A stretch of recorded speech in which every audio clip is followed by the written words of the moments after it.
Good morning. See if I can work this.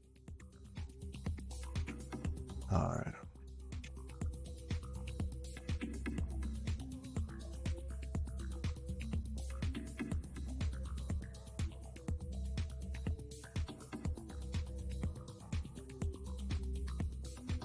I'm trying to figure out some of this stuff.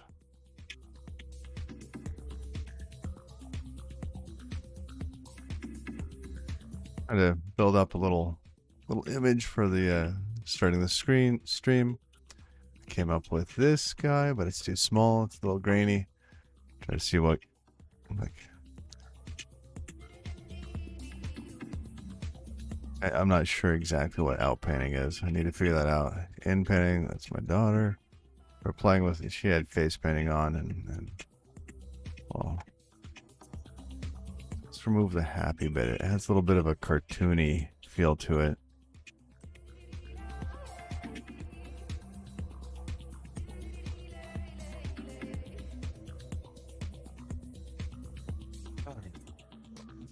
Oh, my neck.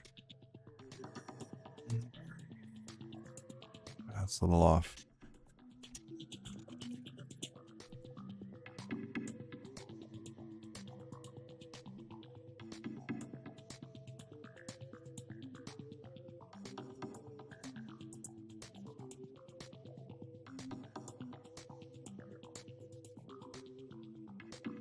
Normally I do this before the stream. However, I was playing with Stable Diffusion again. Will I ever get anything done? Time will tell. They still have a bit of a cartoony feel to it. Maybe it's the warm color palette.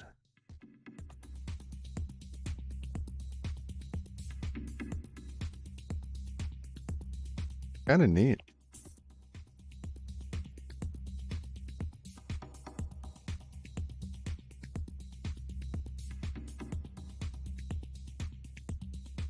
Bigger. Oh, you can upscale the image. Ooh.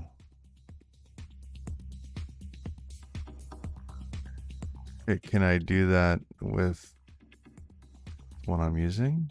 Where'd it go?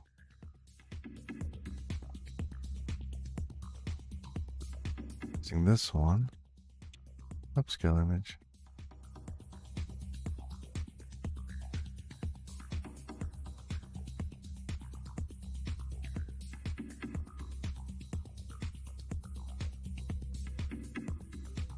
Save image.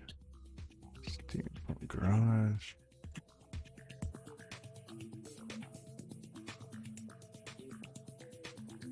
Yeah, that's much larger.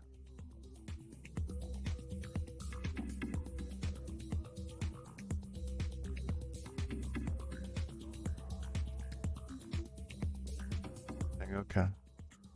So now we get this. A little better. All right.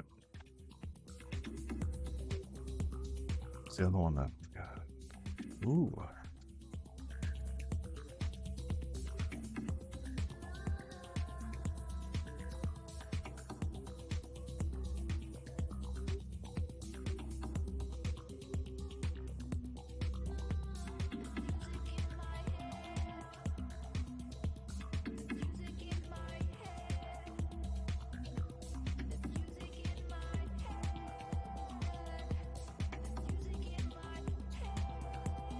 We'll get to programming. I will. I will. Okay.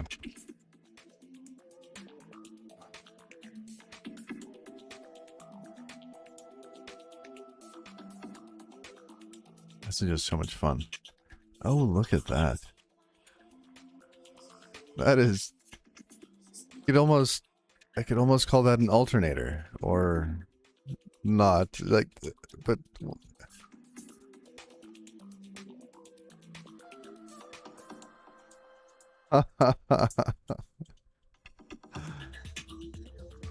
Oh, those are fun. Wow.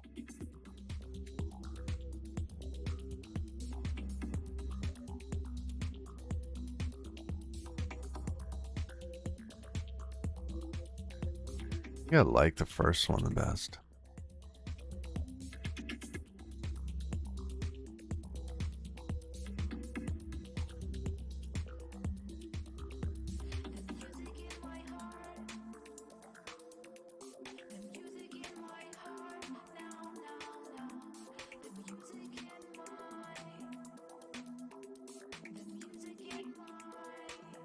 Save that to OBS.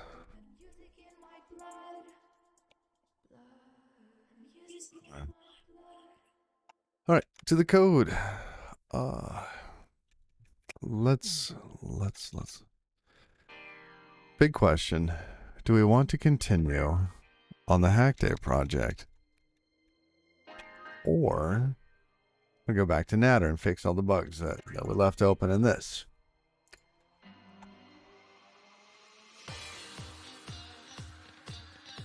Music's a little too loud for me. There we go. Dawned on me this morning that I'm not using the user agent for all of the requests that are made. Just when checking the robots.txt file, because then we go off and make calls with a different name probably, whatever's the default.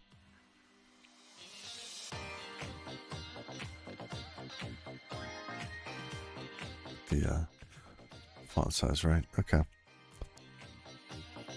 So when we crawl URLs, our client,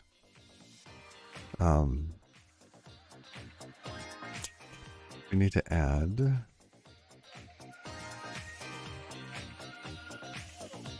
identity. I don't know what identity is.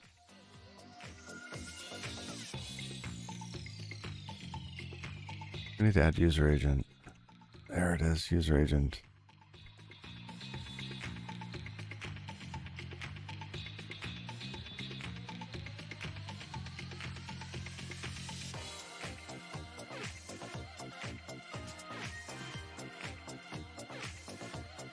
Okay, that's better.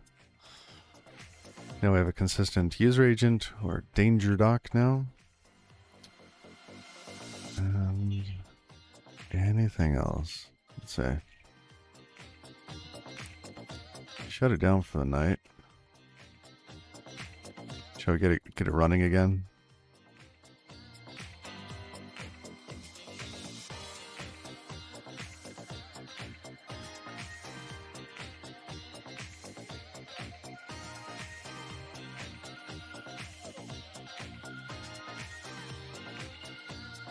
Oh, operation timed out. Okay. That would have been here.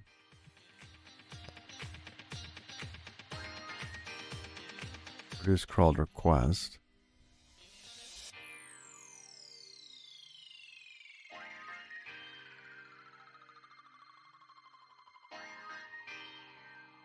Oh, here we are already have the response.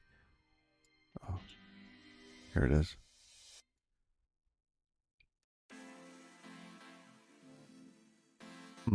What do we do if it times out? If we do get some sort of error processing it?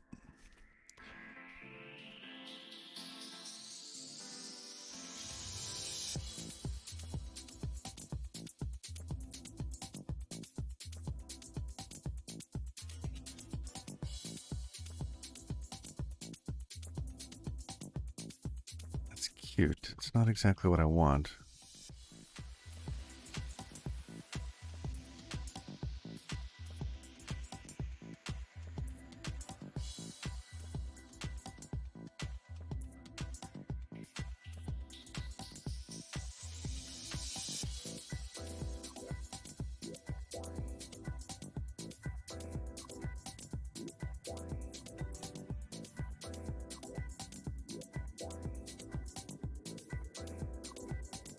We remove it?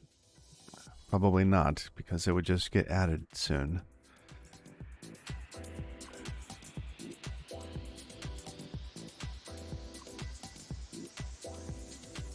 Do we change URL timestamp? Just say, hey, we updated this. but there's no content. Just, hey, we indexed it, right? Do we set something in the database for that? Let's say, for last status, right?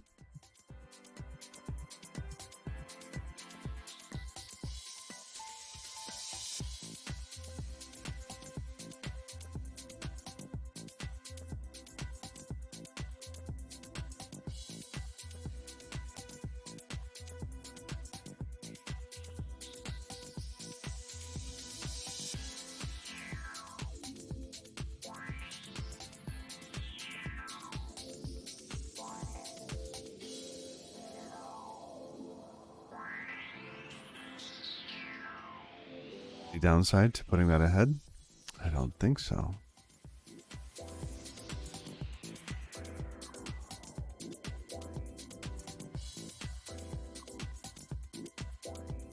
Fluffy today.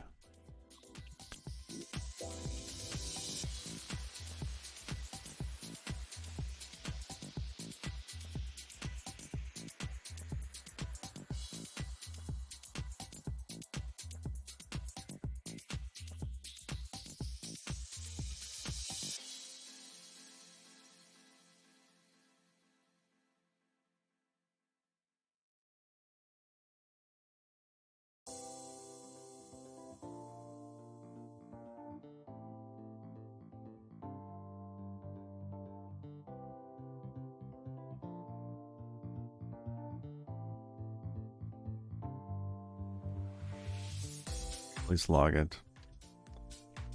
Fix me. Should we record the...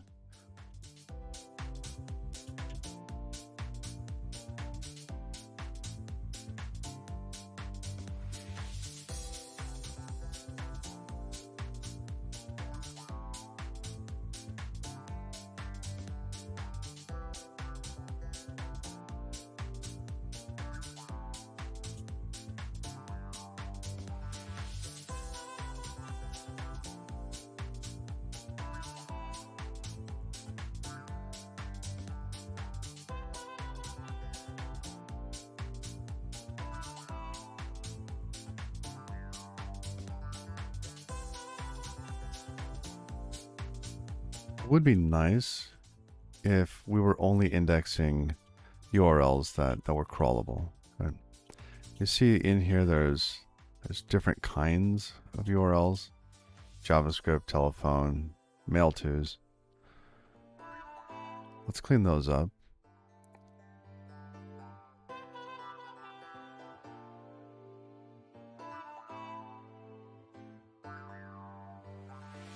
It's going to be in crawl.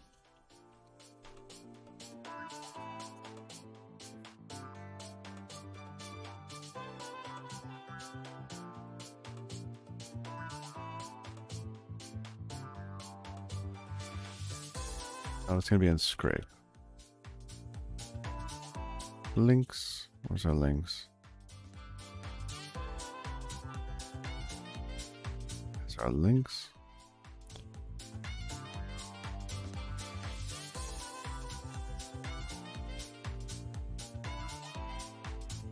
If link dot scheme. How do we get the scheme for our link? What is our link at this point? Oh, it's a string. We could convert it back. Or scrape document. Links here.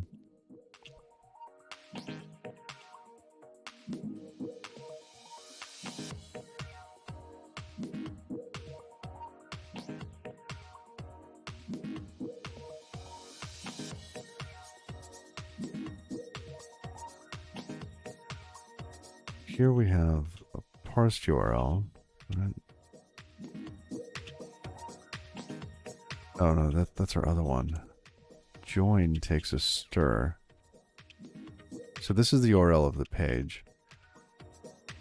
Join, then adjust that URL based on like relative URLs, etc.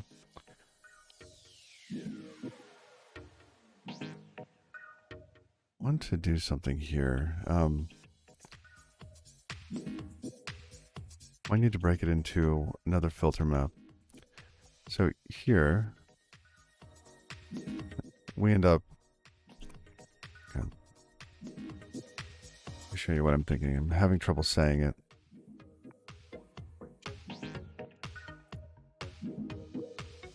That's one okay. If we can't join it, we're not going to do anything with it. All right. So then we have a URL.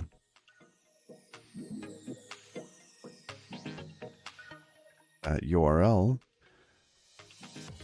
if it is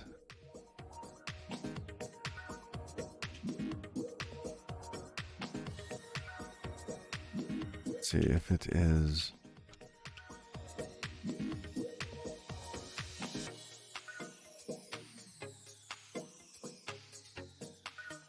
theme starts with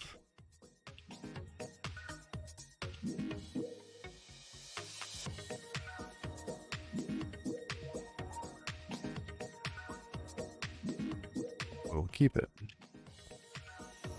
Let's filter map again.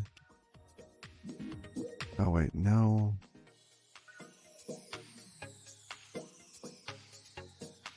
Mismatched types.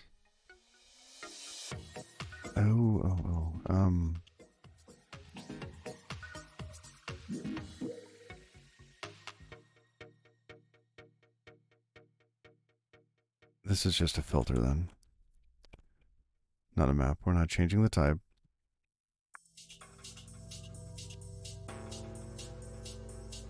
Guess we could, but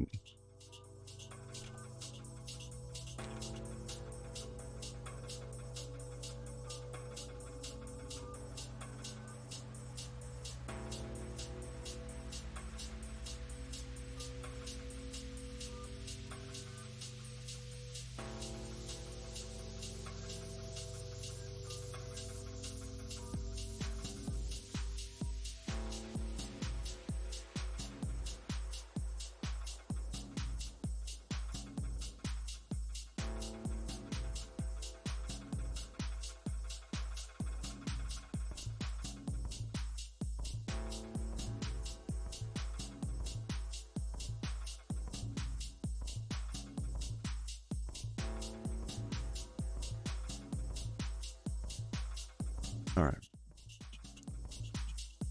And that's for crawl. Which one's crawl? This one.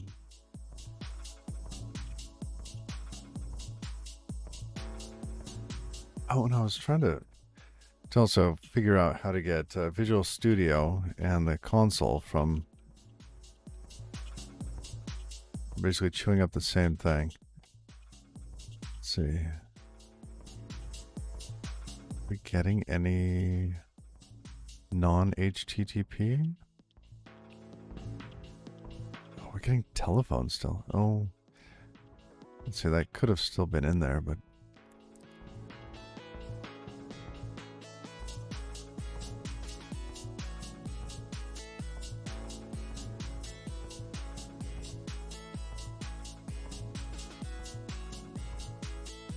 I feel like I'm seeing fewer.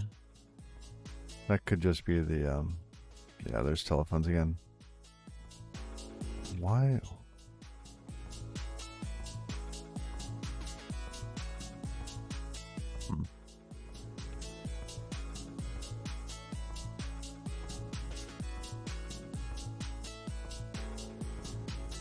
The other thing we didn't do is collect into a set of strings.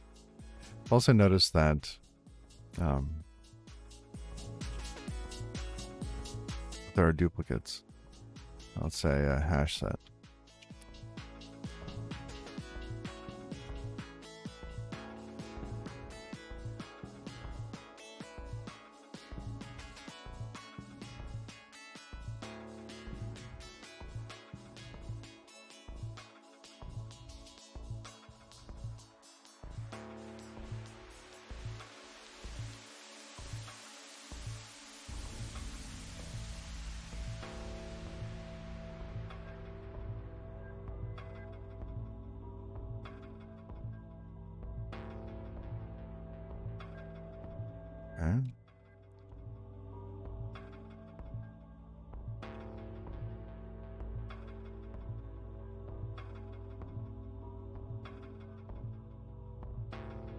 let's add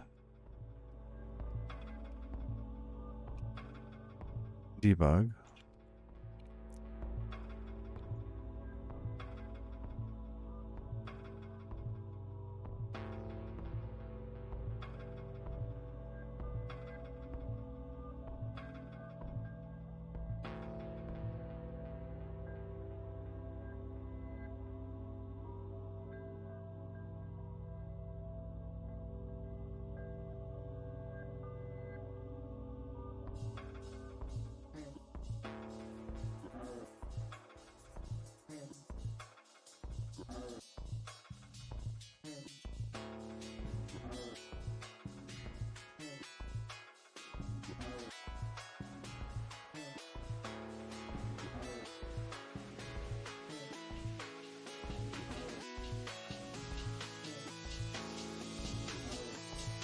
So far, so good.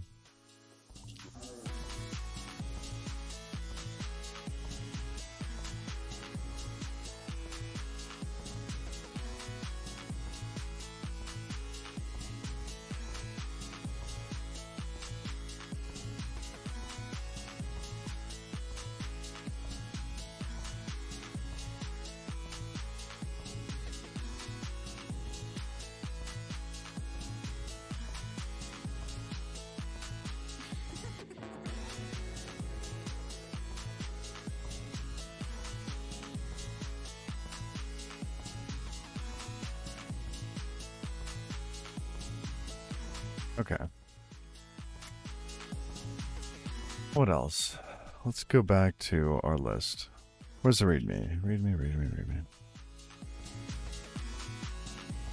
Freshness. Ooh, limit the scope. Convert logs to traces. Access to protected resources. Auth headers. I feel like this is a big one. Right, this actually adds some value. Where's the little music maker? There you are. Bring you back over here. And then get you onto the next song.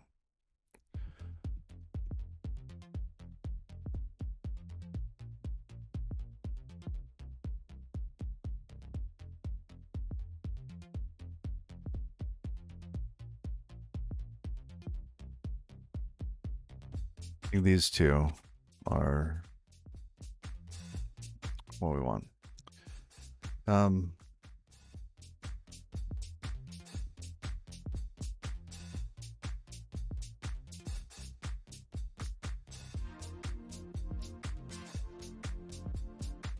We say that the base URLs would be something like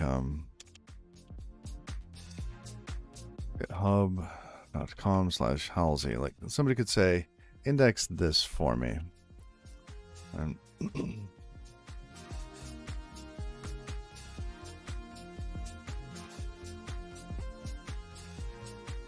what would we need for that? We would need some sort of, we'd have to record that in the crawler. Right. With some sort of filter.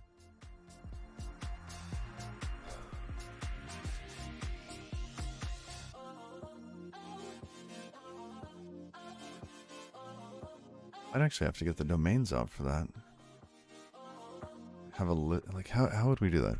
Because what if we had a bunch of different things, right? Let's say we had Musean,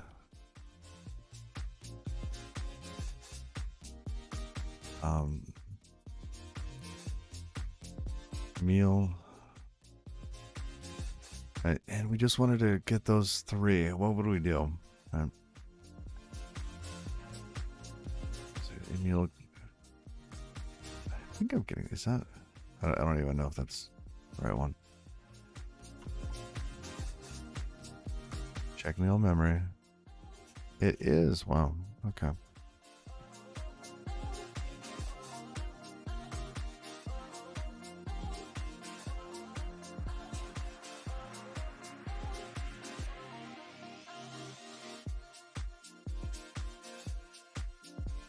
Because for every URL that came in, right, which could be, thousands and thousands, we'd have to check it against a larger growing list of base URLs.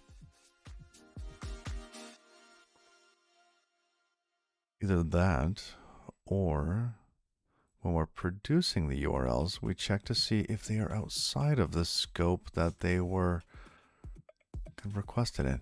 But what if Emil links to Halsey? That would get trimmed out, right? What if it's a page that's only ever linked from Emil's? It's not actually linked from Halsey's area.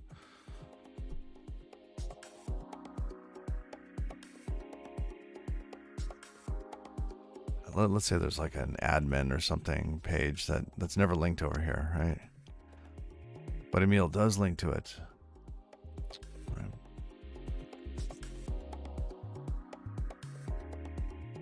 Okay, so when it's coming in, the crawler, I think, doesn't need to. Yeah, okay, the crawler has to store it.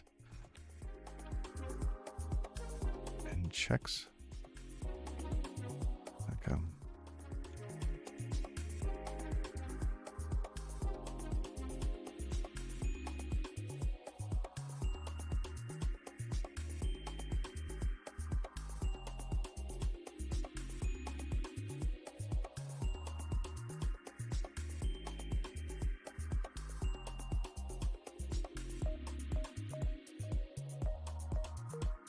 How do we do this so that Musean or Halsey works, but Halsey other doesn't? How do we know if those are two distinct things? We'd probably have to have a slash, right? Force a slash at the end.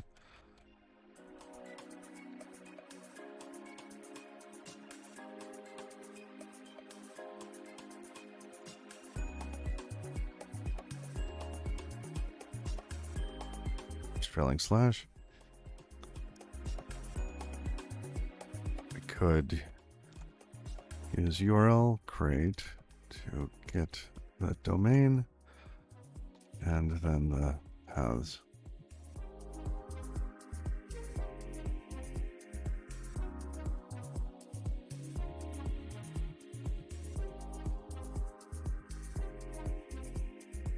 Tables, maybe?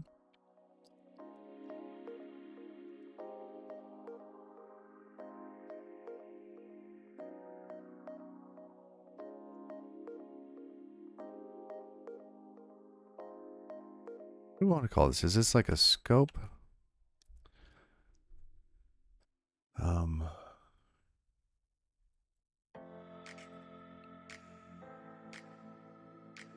We need domains and paths. What are they? Like, what kind of domains? Are they scope domains? That's what we were calling it before. Like, oh, domain, like filter domains and filter paths.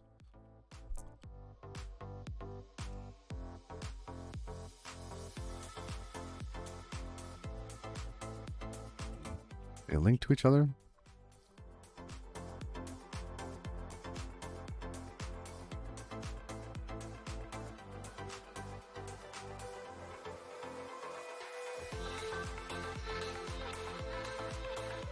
Domains and base paths.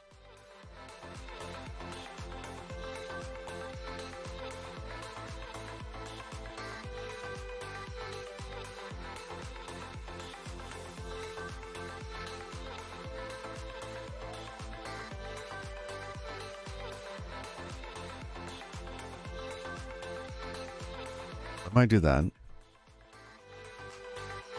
That would be neat. Okay. There's one slight other thing that we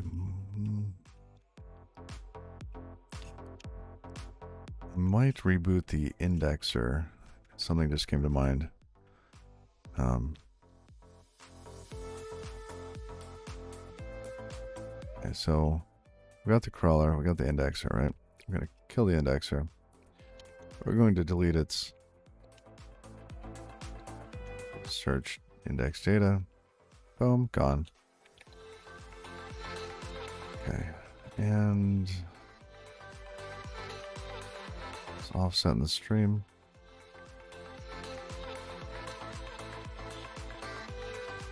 Run it again in a moment, but first,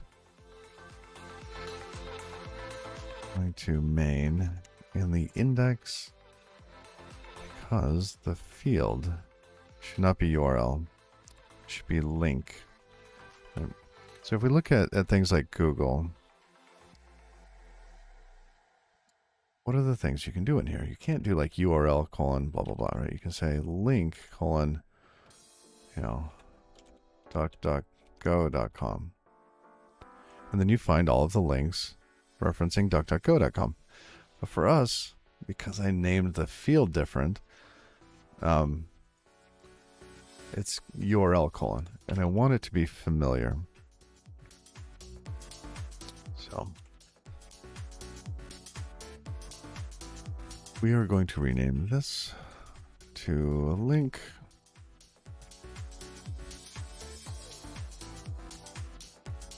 And where we create these fields, we will also need to adjust that. Schema, link, this here.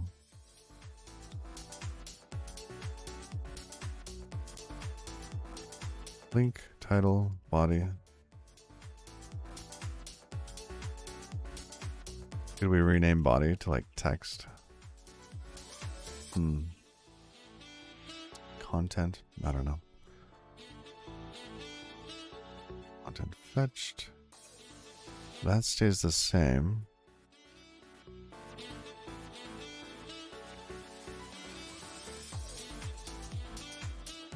Validate this, that this is going to work. Document.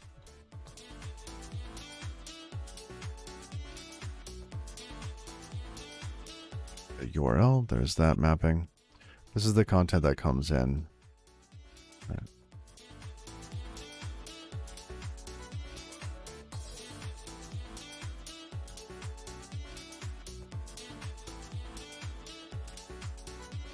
Next state.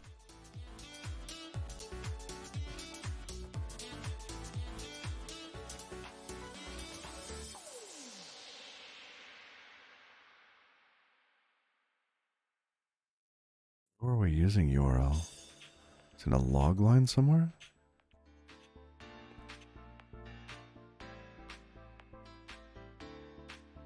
I don't see it.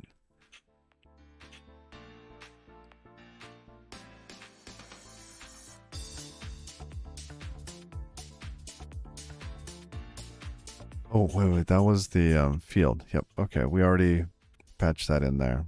Okay.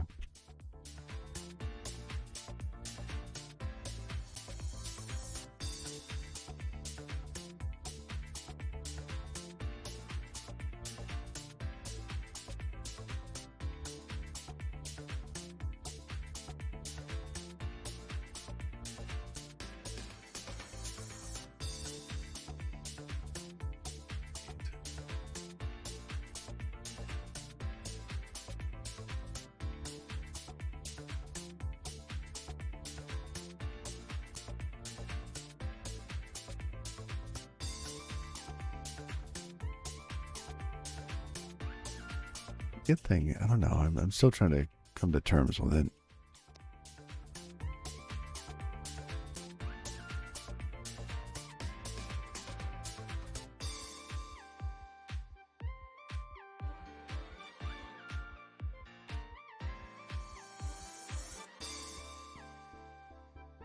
How do we compare?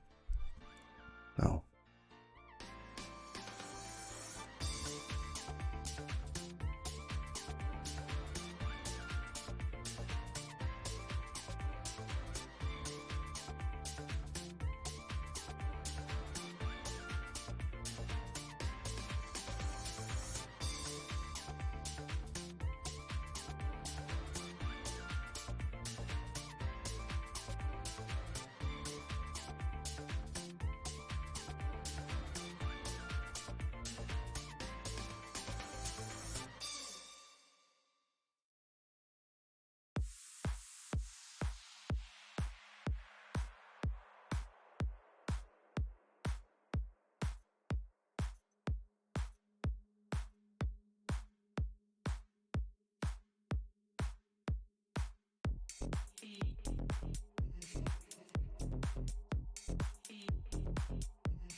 to the side, reveal in Finder.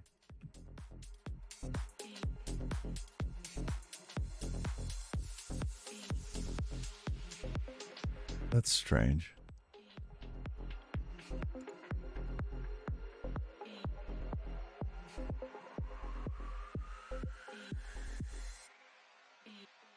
Hold on. Yeah, it's all me. It's all my fault. Toggle file changes. Oh, okay. Oh.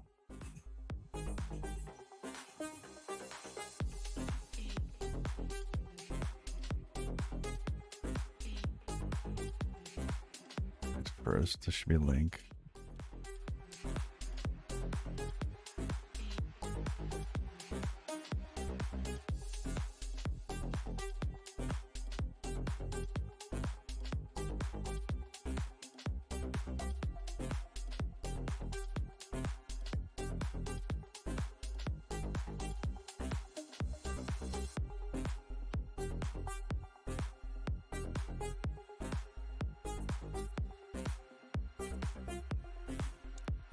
Interesting that if I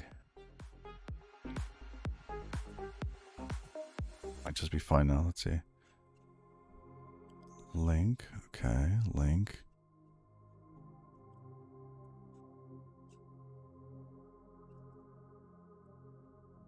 Looks fine. All right. So now we run it and it just ingests everything again.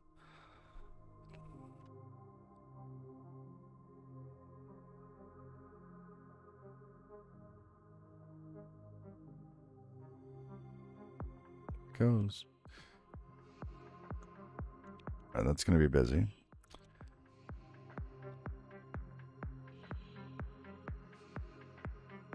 Far so good. I'm just letting it run to see if it crashes for some reason.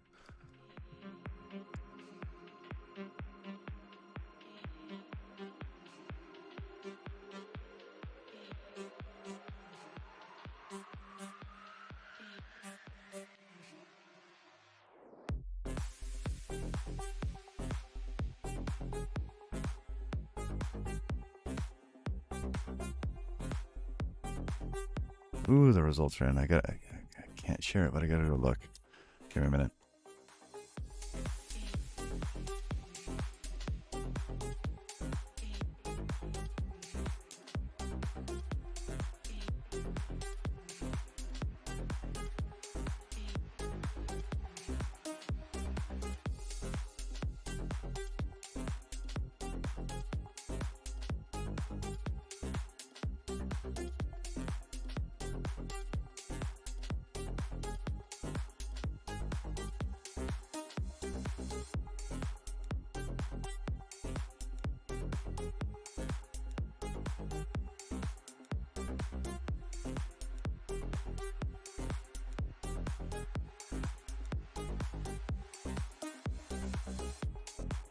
Oh, I don't think it's on the list. I'm going to look again.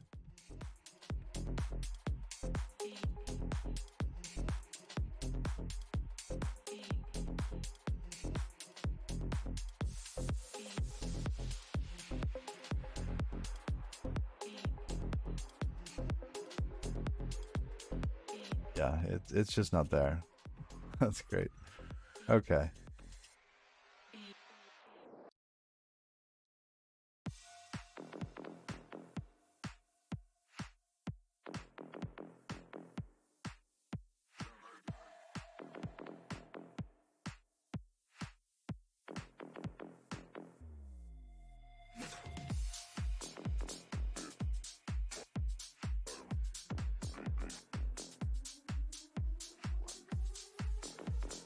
That's cool. Well, I guess I don't have to worry about that. They don't have the vision.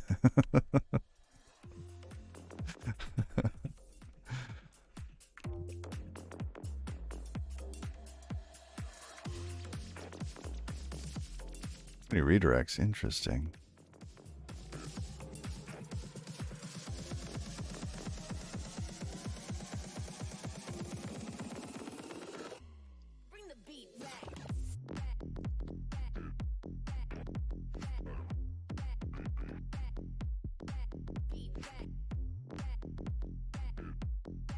wondering about this. Like,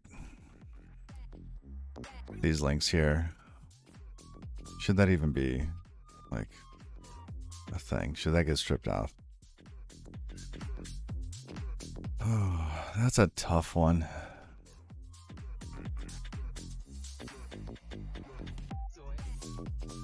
I don't think that people use the kind of link at the top of the page, the canonical URLs, as much as they should. And we're not even looking at those.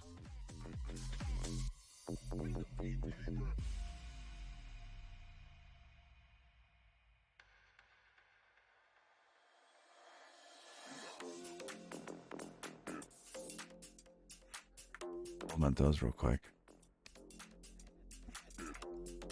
Let's add to the to-do. Where's our to-do? To-do, read me.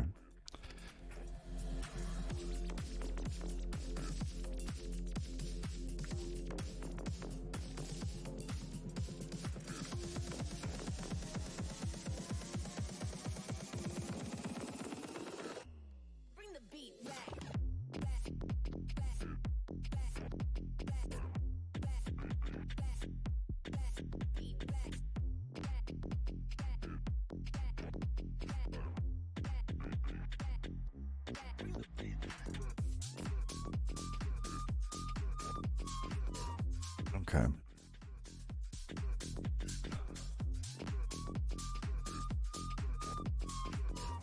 Been a quiet day so far.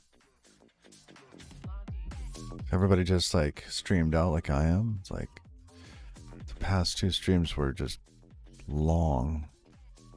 How long were they?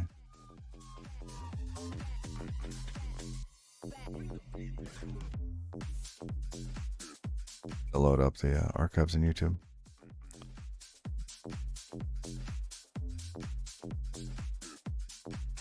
$12 hours and 8 hours. I'm going to change those.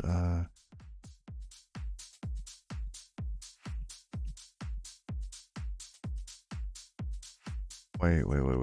Cancel. Go back. Oh, it split it at the 12-hour mark. Whoa, YouTube split it when they ingested it. Huh. Fun fact. YouTube splits videos at 12 hours.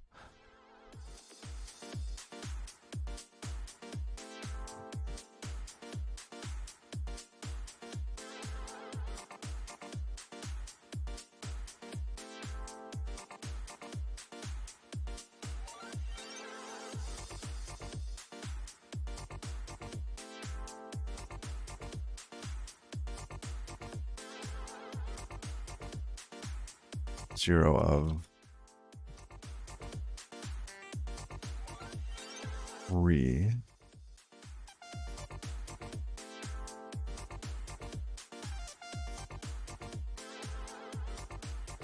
Just noticed this. I just want to fix it real quick.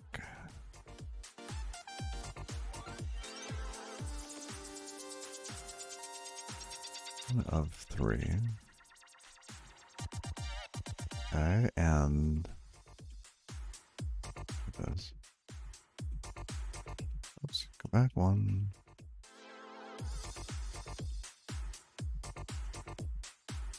Nearly there.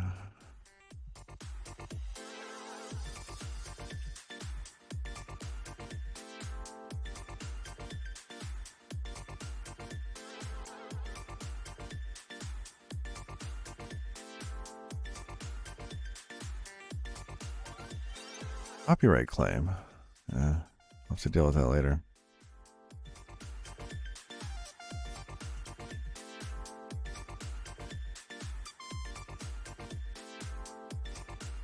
All right. So, I'm thinking this direction. Where we go.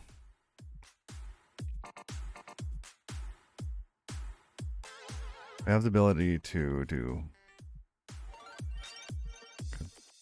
base URLs, part we'll have to add is some sort of security settings. Not sure how we want to store those. Because they're going to have to get tossed in a stream, right, which means that they'll live for so long, 7 days by default in the stream. So eventually they'll get bumped out of the stream, but they'll have to be stored some other place, probably the database that the crawler is using, so that it can look up which credentials it needs when accessing different resources.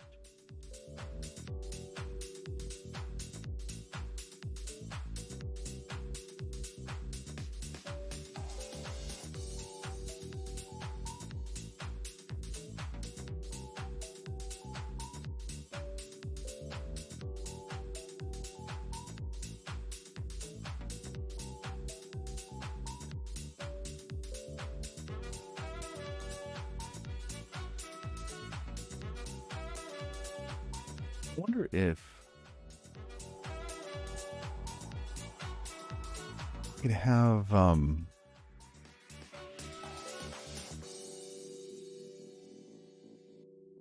use OAuth to be able to log in on behalf of people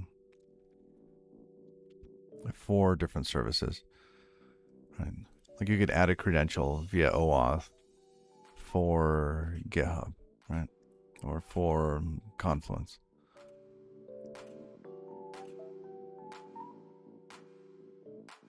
Probably should just have like some sort of auth token or something that we know how to interact with GitHub. We know how to interact with Confluence, right?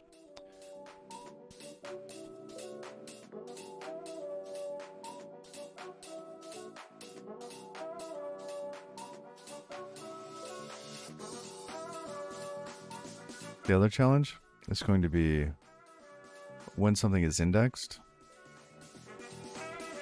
how do we validate who's allowed to see it? Right? That's going to be a challenge. But interesting.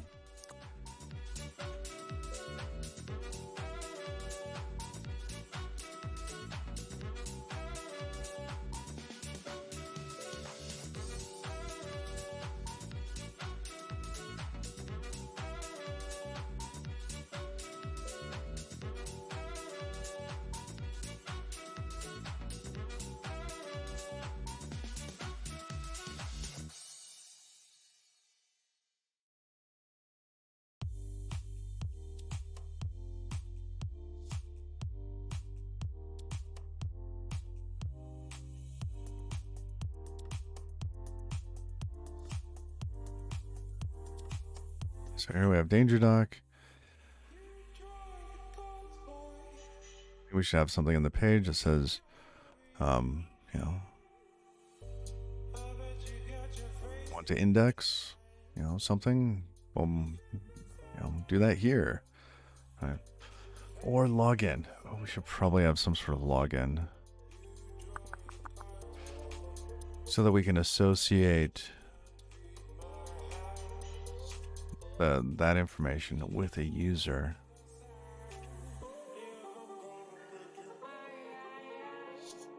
I wonder if we would ever be able to remove information, let's say from it being indexed.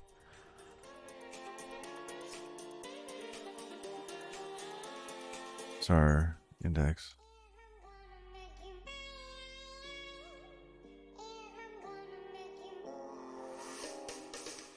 Segments. Oh, what is a segment? Piece of the index. Fantastic.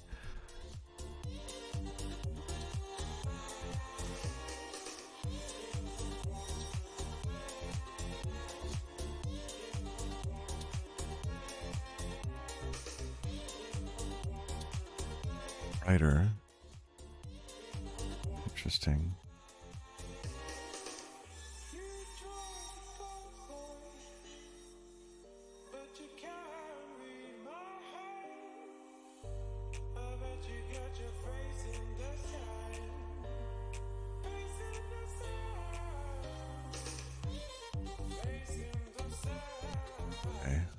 What can you do with a segment?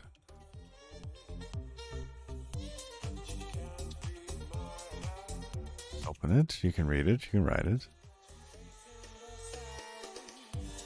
I wonder if you could segment the data in there by user.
Oh, that's interesting. Adding documents. Huh.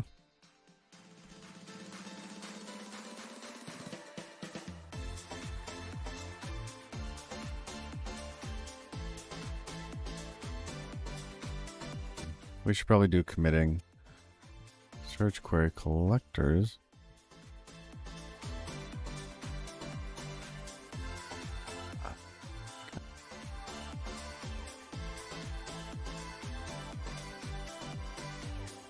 Let's make sure we're committing our index writer.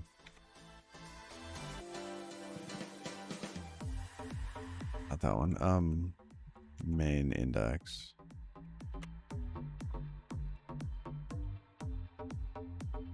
Add document. Oh, we are. Okay.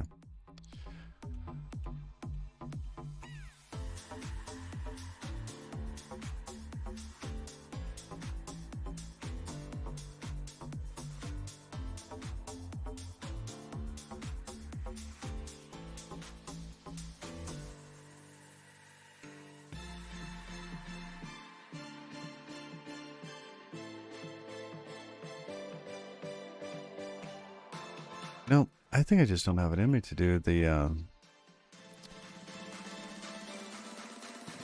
don't know.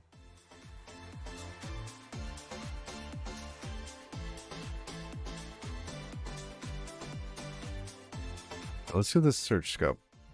I think this one's doable. I keep thinking about permissions, and that's like, it's popping my bubble.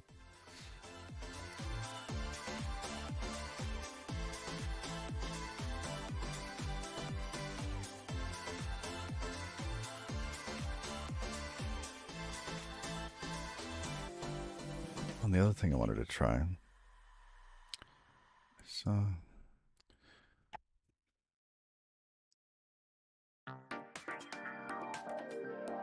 Somebody would do one like this.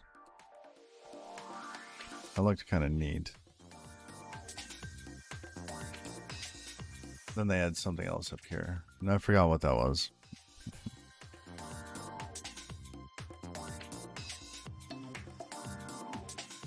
I kind of like that up over here. There's the documentation and all that. I like having the big space for it.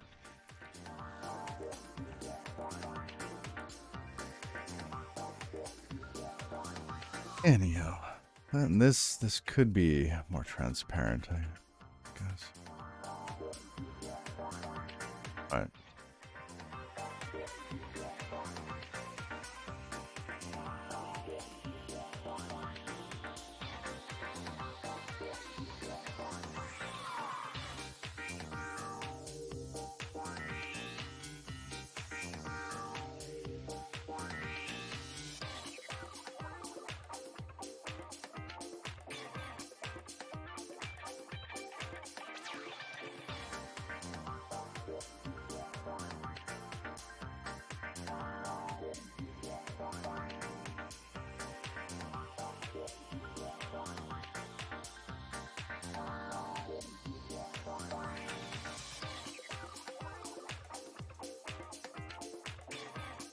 Oh, look at that. There's a SQLite tool. That's neat.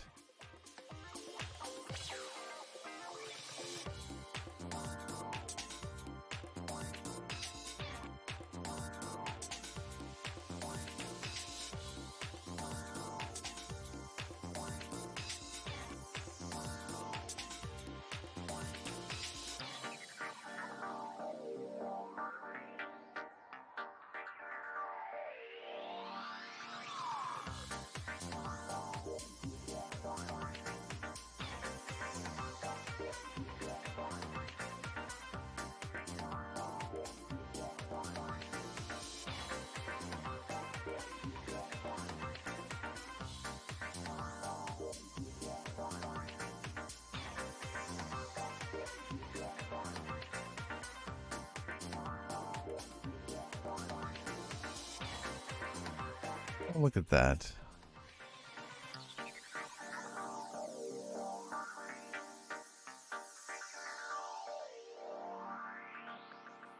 Oh, SQLite Explorer. Okay. Interesting place for that. Can I put it somewhere else? Neat.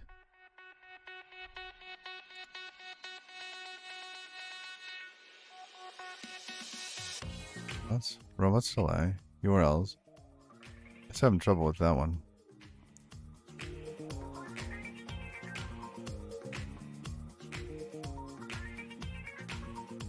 Why?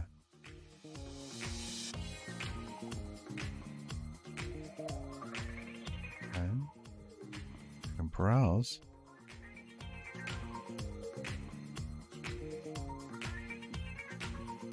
Oh. That's that.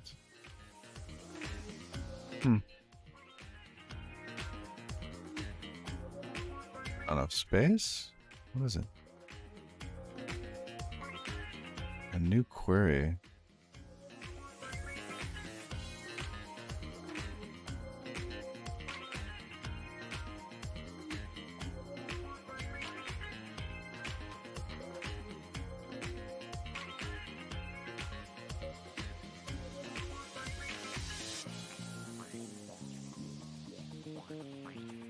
There it is. Okay. Table must have been locked or something. Well, that's neat. Just having the database schema there on the left. That's pretty useful. Okay, so if we're talking about this, this here, we need allowed domains.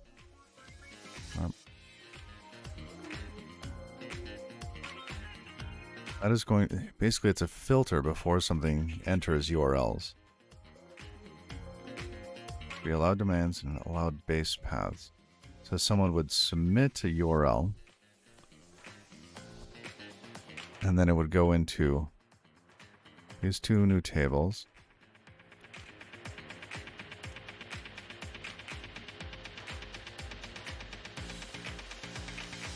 That could be one table. I don't think I really care.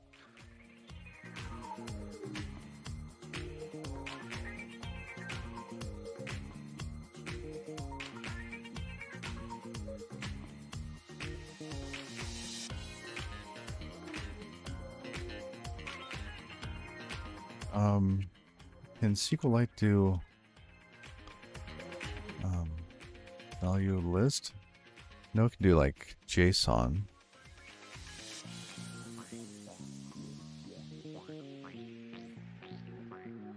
Well, I don't think it can do fancy types. Data types with, okay. Blob, yeah. Okay. We could store whatever we wanted, but should probably have two tables and link them.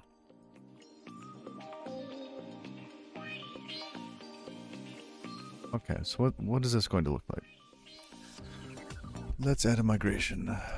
Crawler, DB, migrations. New file. 4. Create table. allowed domains. And file 5 create table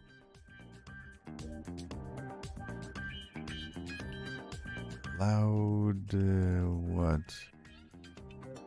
Allowed base paths.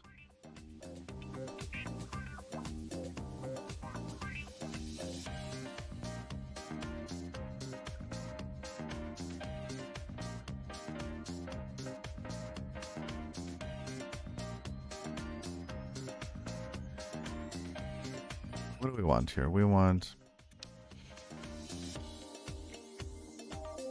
allowed domains, domain should be unique, and it should have an ID, shouldn't it?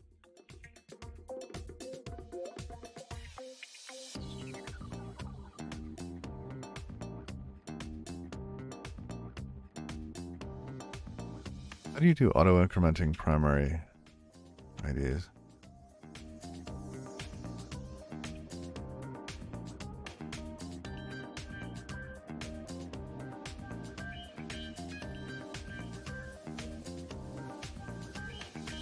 Oh, integer primary key is an alias for the row ID, except without row ID tables. On an insert, if a row ID or integer primary key column is not explicitly given a value, then it will be filled automatically with an unused integer.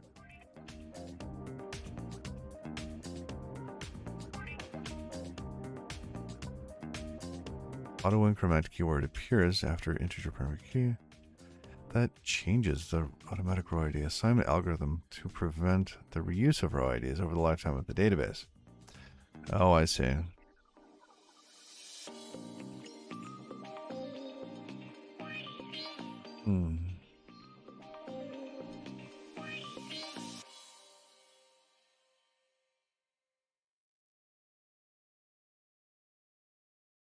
We want these to be automatically. No, they're kind of like security stuff, right? It's not quite security stuff, but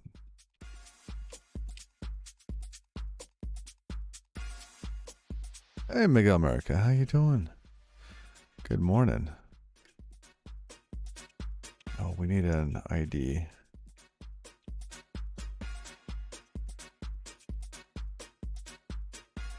We should undo the last thing before we add that.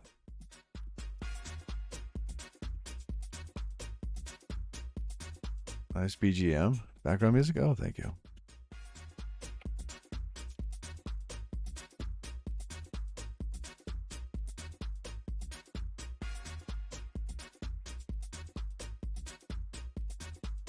Okay, so we have a domain. Now we need something similar. Here we need allowed base paths.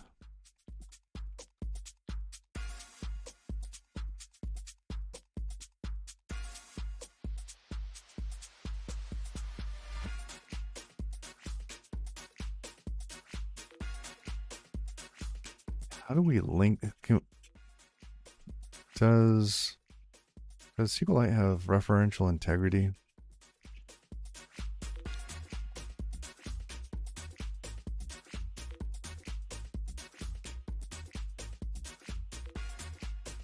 What do they call that in SQL?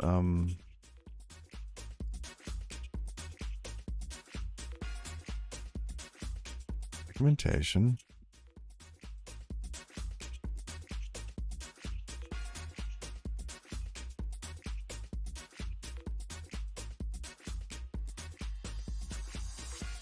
Features.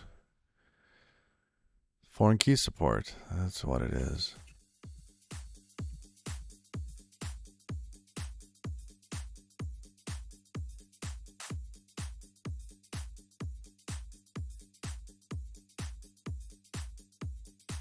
Look at that. Foreign key. Track artist. Okay. So we'll need something like that.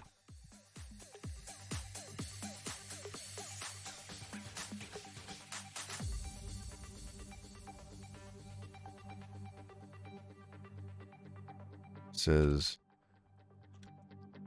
loud domains. ID. Okay. Now, allowed base paths.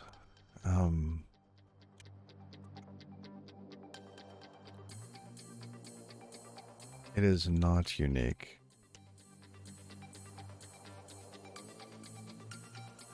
Well, it's unique in the sense that there should only be one in the combination of the base path plus the ID, the domain, right?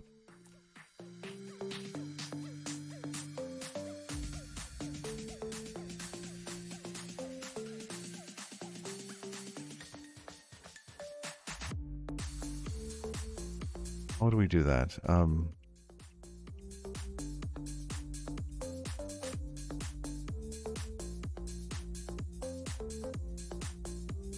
Enabling foreign key support.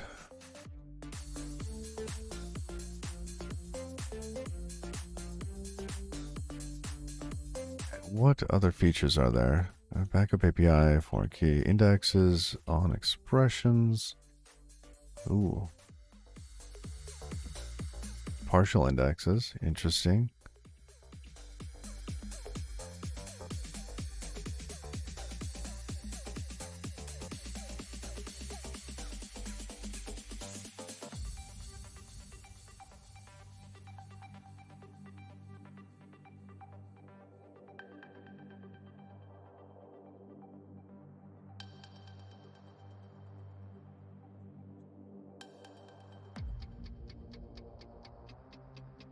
Index.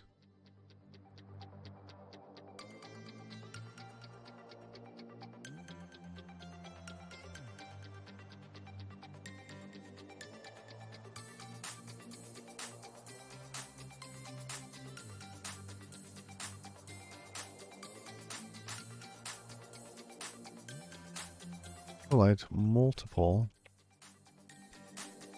field index.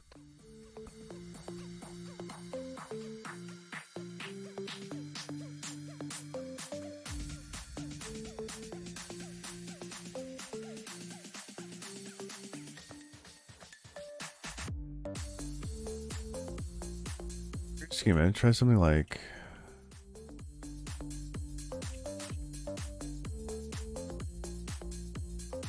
disclaimer not tested.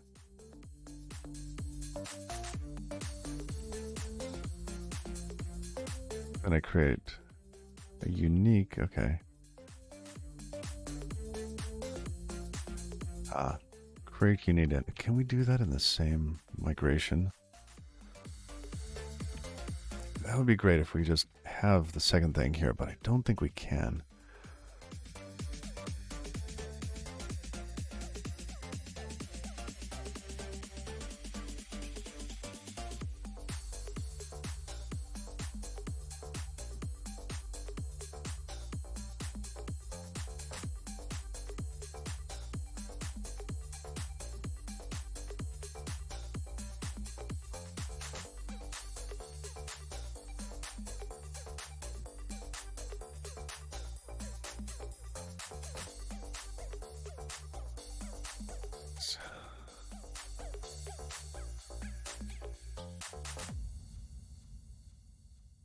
Index, unique index.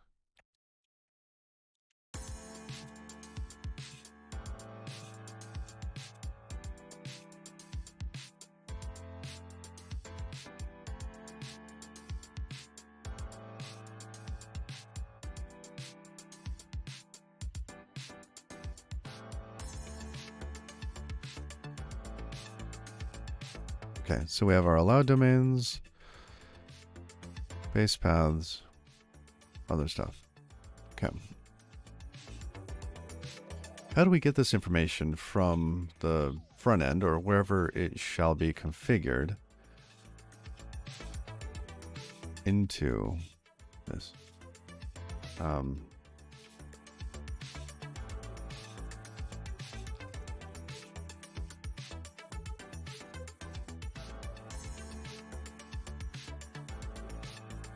What are people saying? And he goes, what are people saying this?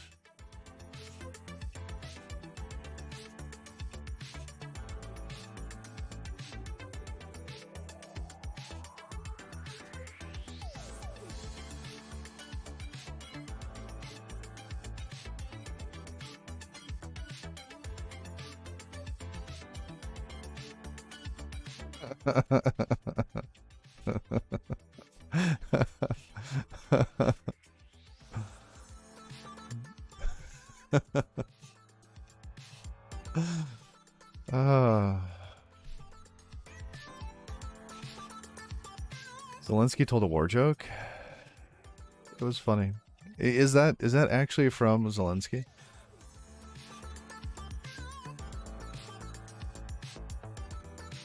Oh wow, wow.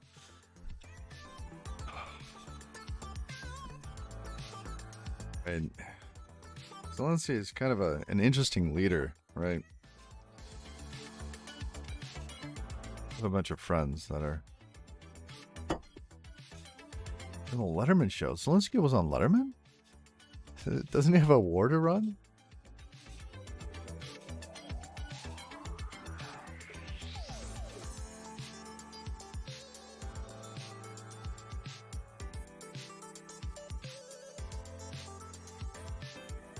I'm going to pour some tea, and then we'll try this. We got to figure out how to get that there. And then how to check that these values are correct.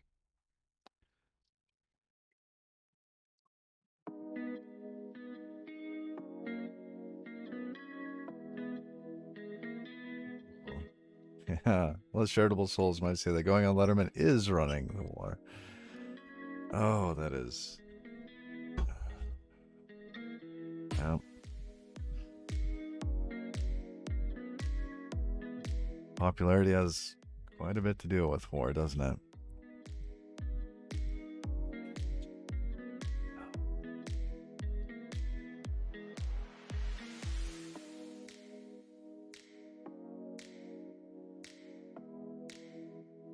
I'll explore in the new chair. Okay.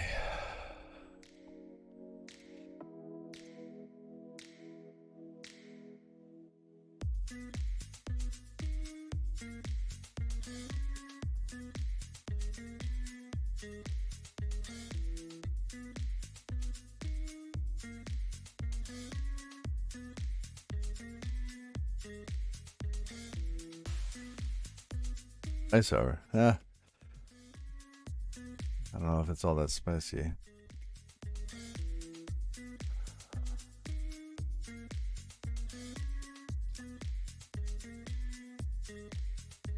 Crawler. We need a way to add stuff to that, right?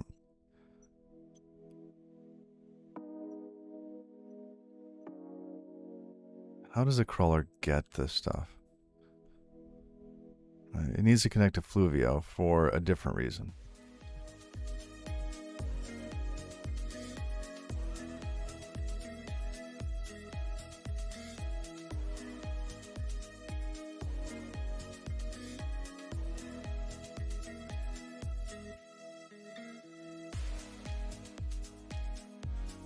All we should do, extract out these common data types. So right now we have these things messaging each other, but there's a set of pieces that you have to, when you update it in one, you have to update it in the other. It's no longer really hack day, so we could clean that up. I think I want to clean that up before going, because I'm just going to make the mess bigger. Let's do that. Cups in the way.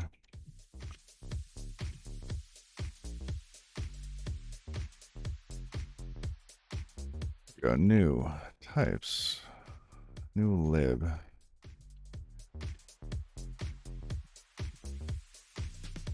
Okay.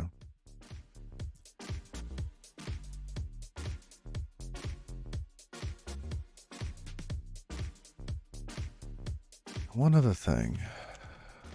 Rust, let's see.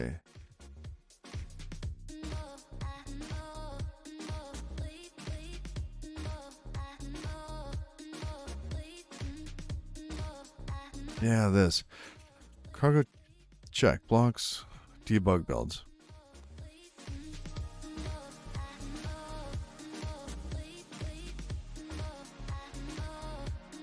Workarounds are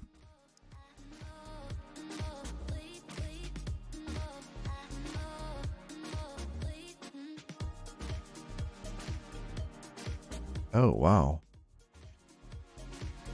Path to project target check. Second option is exactly what I was looking for. Yeah, that one.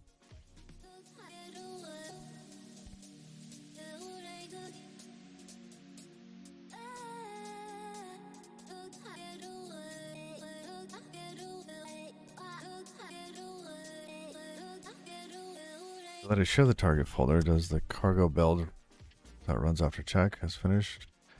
Have to rebuild all the dependencies. Okay.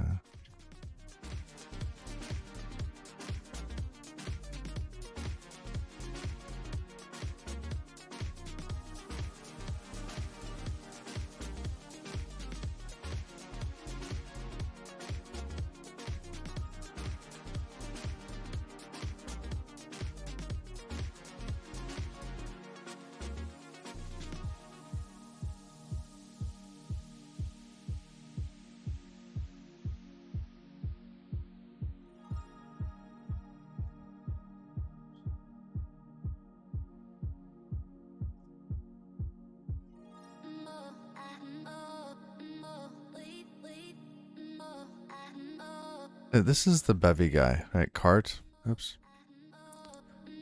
Cart here. He does bevy. Yeah.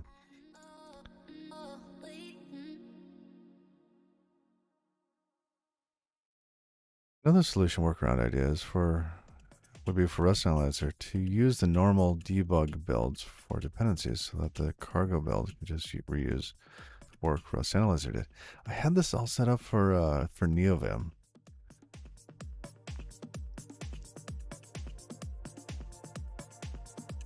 Huh. I don't know. People are people.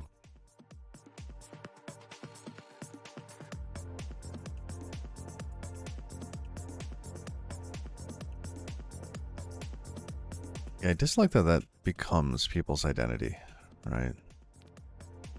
I'd rather like Cart be Cart. You know, Dave be Dave. Julie be Julie. Not like Trans Dave and Trans Julie.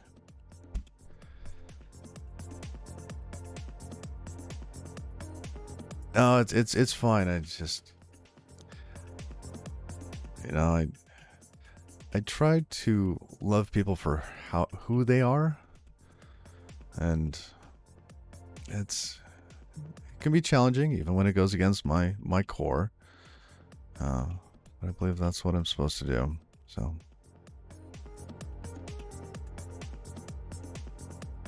Let's see. It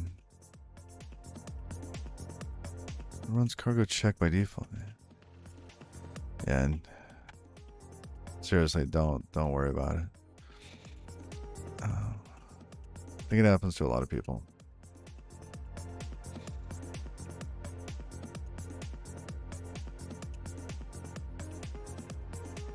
So my build relies on Rust flags. Ooh.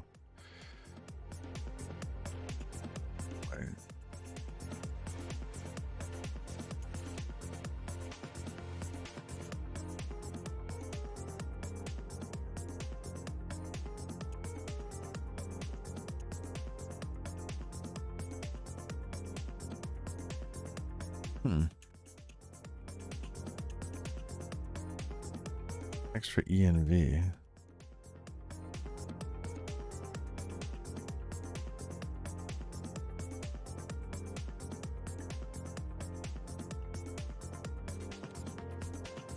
Interesting. Rust C4 is incremental.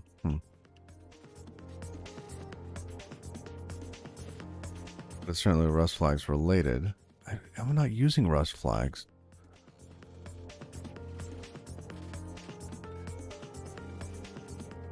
I don't think I'm using Rust flags. I think for me, in Visual Studio, the version of Rust Analyzer that it's using is a different one.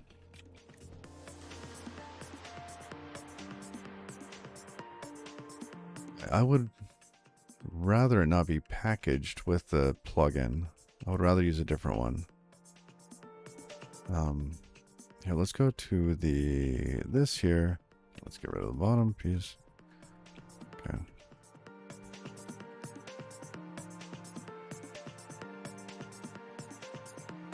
Wow, so many options.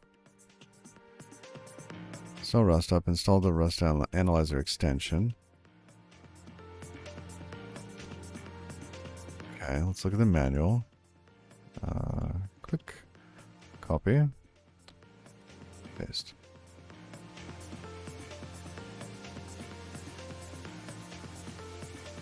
Style, yep, style.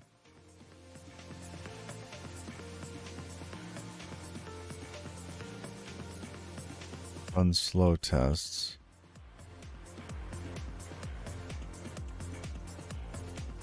What is this? Setting runnable environment variables. This is too small. There we go.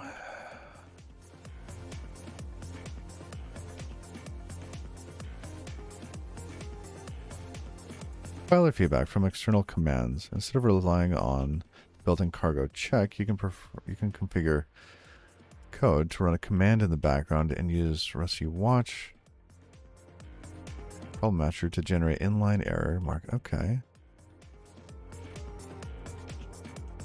VS Code task and set. Okay, enable false.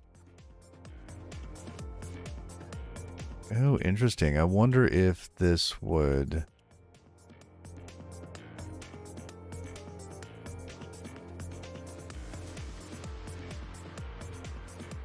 Wonder if this would then use the same thing.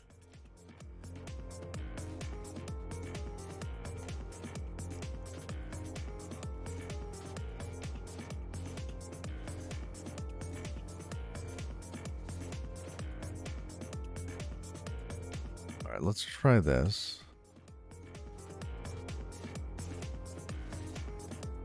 Do we have that enabled already? Settings.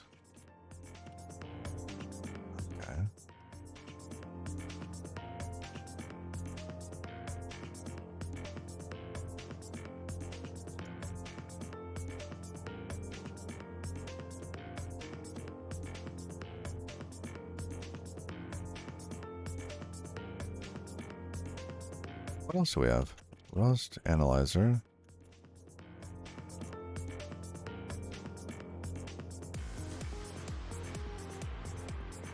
Cargo.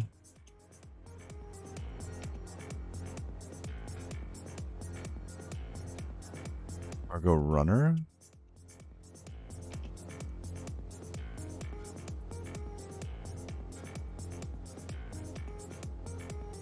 Unsave target. Okay, all targets. Completion. Debug.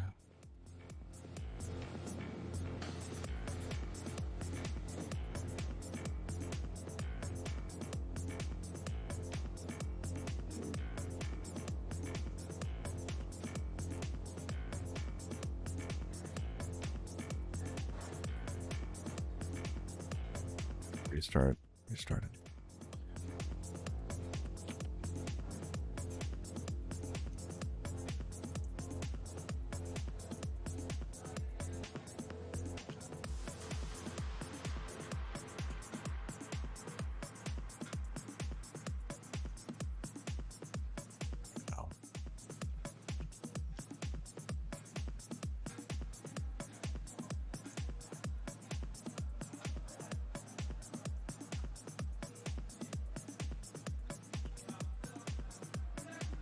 Rust format, semantic highlighting, server. Okay. Can we give the server more config settings?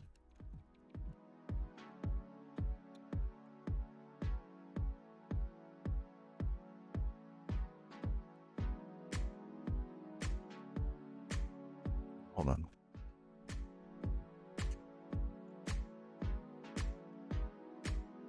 Put that back. Okay.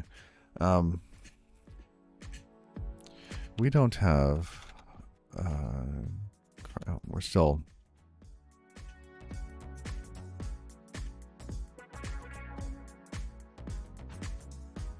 Makedir.cargo. Oh, we're going to go way back here. Source Rust. Legacy workspace.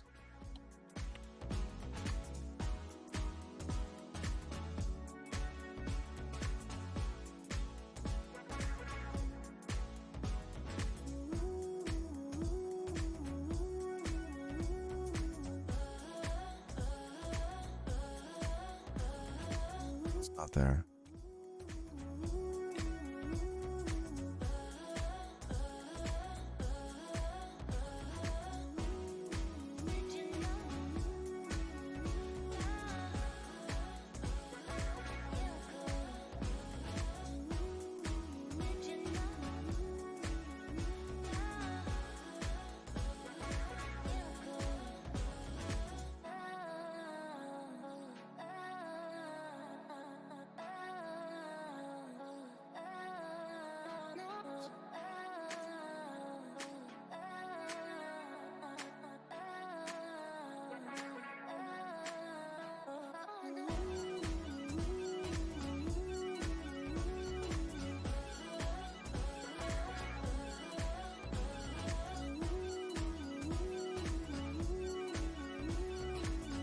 I thought that I had more settings in here. What about... Oh, I think it's in here somewhere. WASM bind... Maybe it was the WASM stuff. If it was the WASM stuff, it would have been...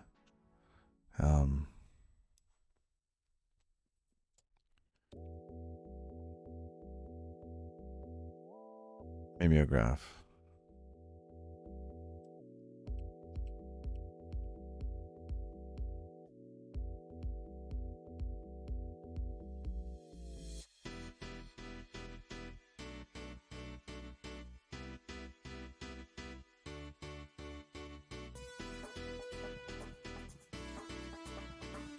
Target. I think we're building for the same target. And I do think that this was the line. Because Rust Analyzer was using OSX target, while the command line was using something else, so it kept fighting, right? Both were trying to do the same thing. Oh, and thank you for the follow, Artuni.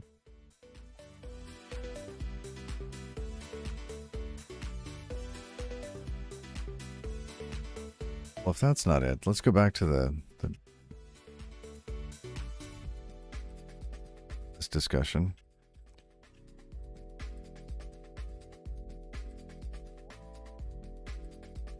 It's the same thread? Yeah, okay.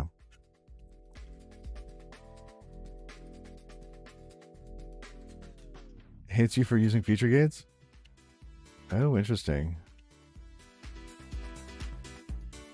Rust up overrides set nightly. Just gave up fixing it and wrote Rust without any lint. What do you mean? Because I'm running nightly as well, and I'm not sure whether or not Rust Analyzer is using nightly.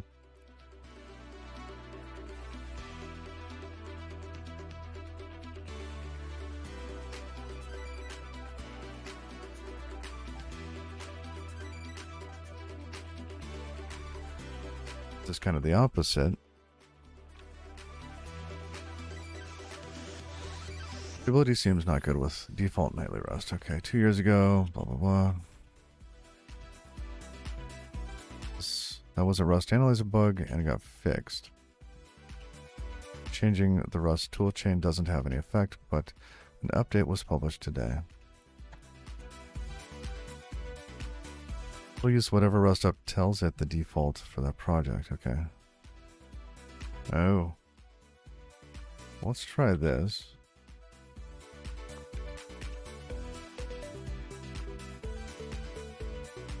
Do override set nightly.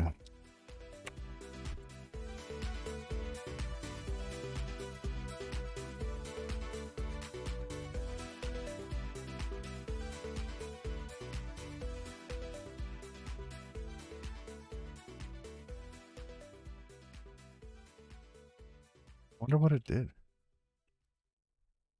It will ignore the override? No, it says some person on the internet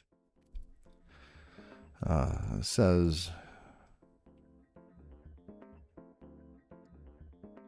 it'll use whatever the default is.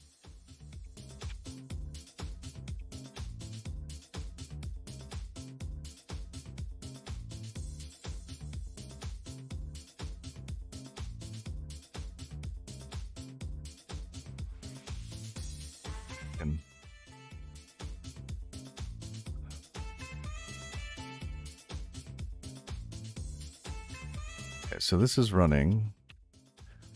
I'll come back over here.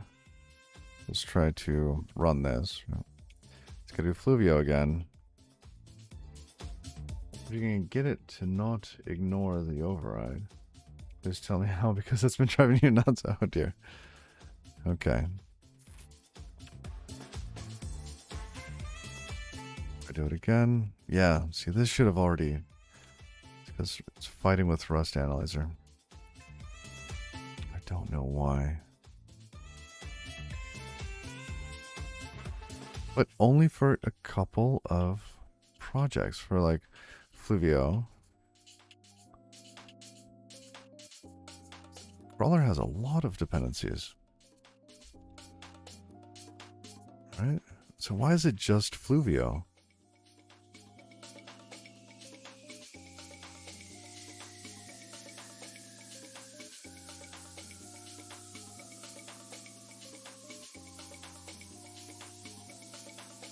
Oh, Fluvio, what features? Cargo, what? Fluvio.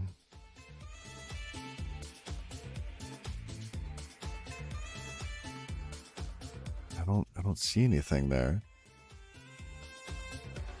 We're using Nightly for this.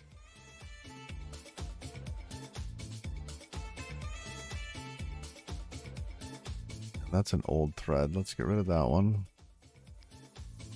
Anytime in the last month.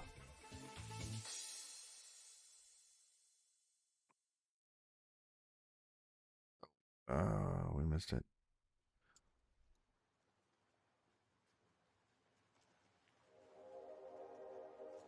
I thought there was a list somewhere. Add to playlist.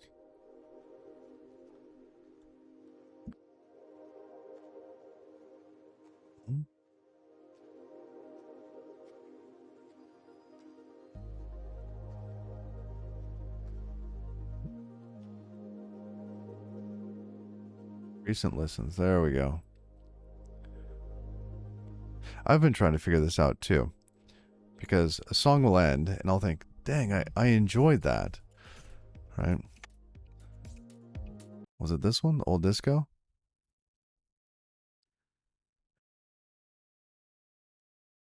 Just understanding how it works.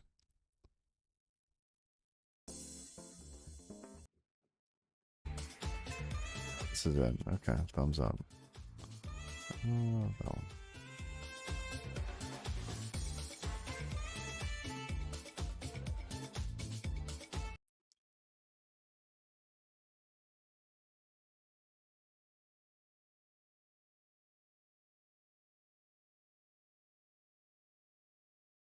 Ooh, big presentation soon. Exciting. All right, man. Yeah, I got like another 40 minutes or so. Can try to figure this out. I don't know how to determine the Rust Analyzer version used by VS Code. Okay. Displaying the VS. Okay. Open command panel. Oh, show RA version. Okay.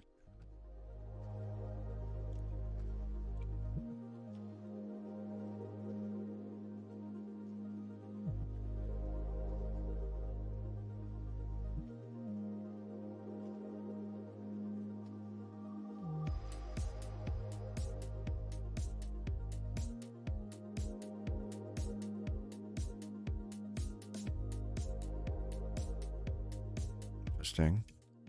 But that's for the Rust Analyzer version. That's not what I want. I want to know what what it's actually running.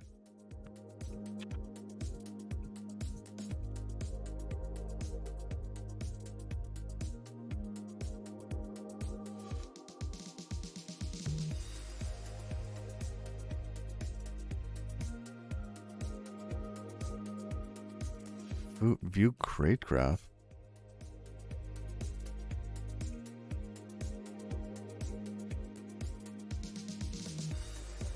This will be interesting if it finishes. Okay, so the other thing that the documentation said we could do was this. All right. So we could use Clippy and just set this up. So we could set up a VS Code task. How do we do that? And then we will check to see if the problem still happens.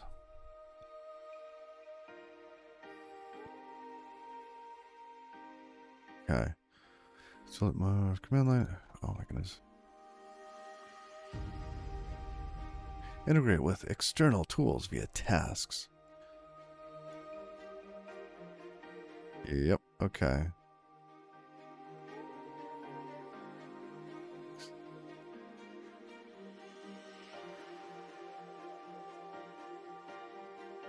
What did it tell us to do? Create a new task and set Rust analyzer. Check and see if false. Okay.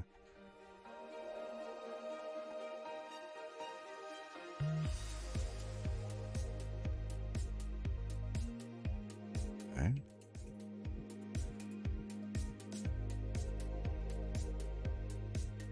Task auto detection.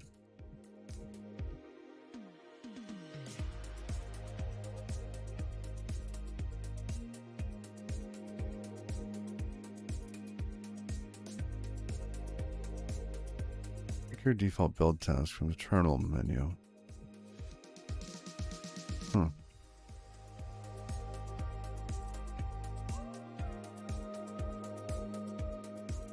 Oh, wow.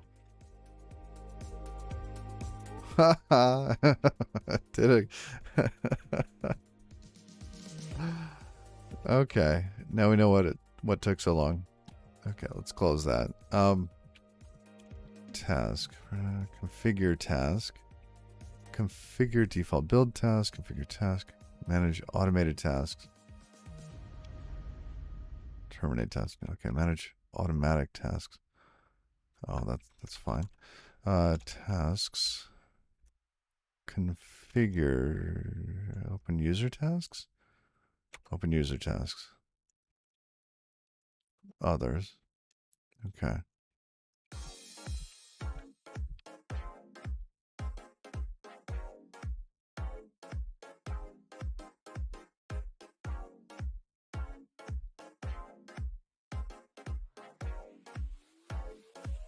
This label.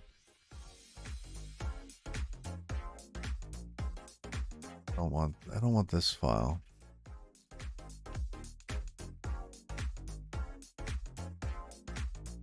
Let's not save this. Okay, where else?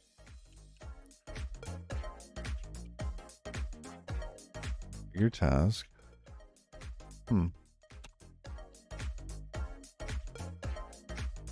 Real Clippy.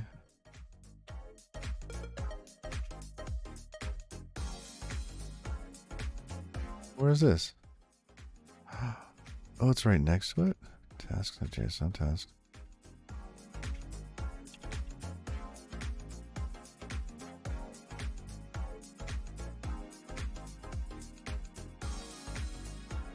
Okay, no, we don't quite want that, but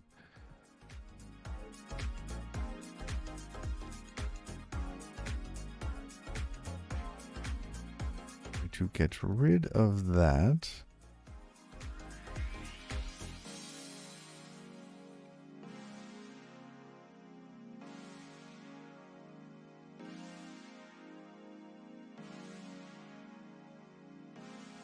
All right.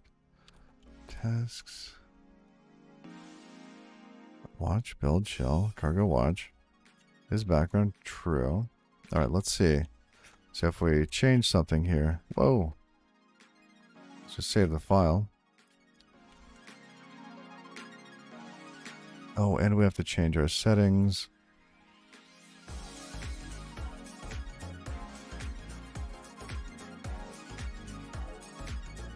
All right, set that to false. Save again. Tasks.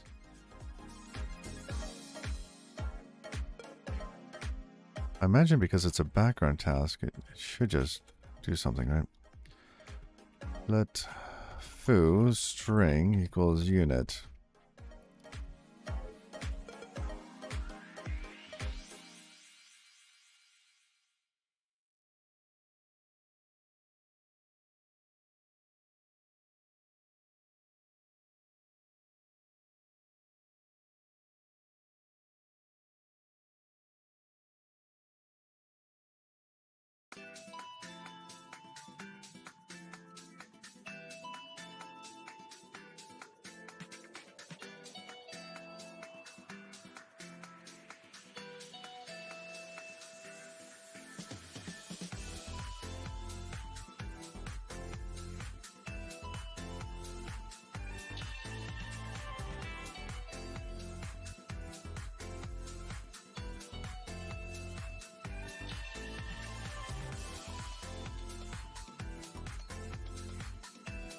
Still doing the same thing.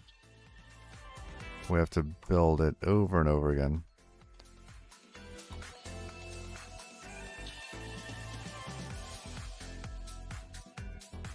It's specifically for Fluvio.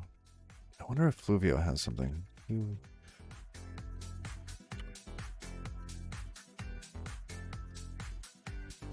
Get on my nerves. Issues. Rebuild. Close.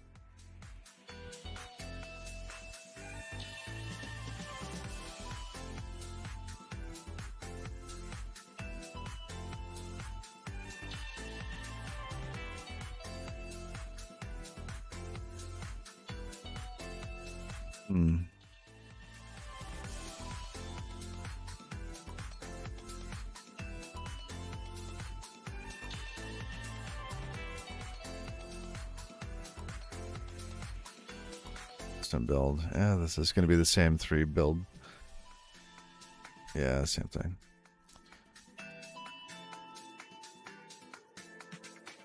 Rust analyzer, nothing. Yeah. I think all we've managed to do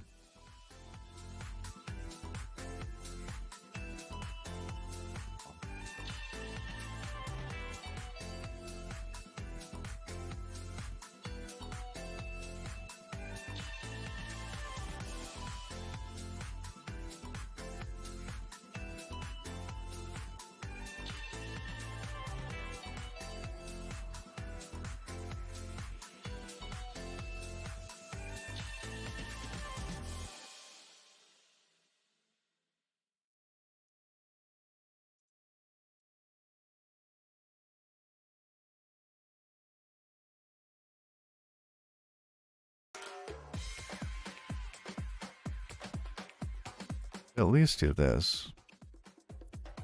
It should use twice as much disk space, but okay. Tasks. Let's go back to Rust Analyzer. No, close that. Settings.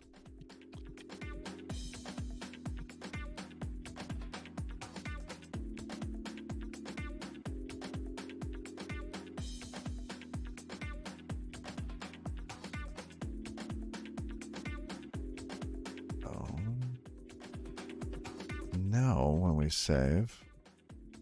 Yep, now it's doing the whole thing, right there. So it's in the process.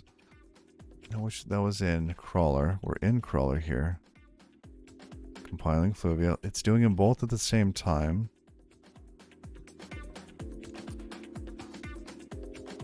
And it compiles Fluvio again. Why?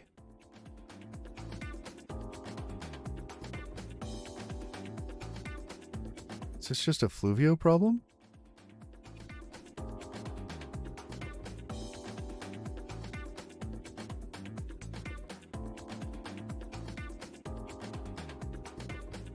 Okay, maybe I was wrong.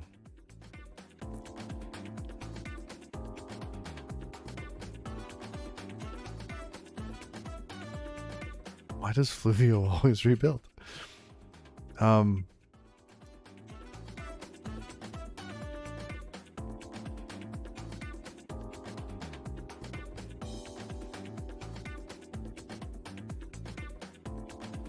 Okay, hold on. Let's make sure that the tasks... Let's get rid of this. Maybe that's touching something too.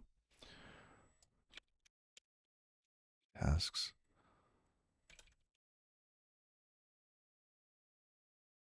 Running tasks. No task is running. Perfect. Okay, Rust Analyzer. It finished. Fluvio has to rebuild.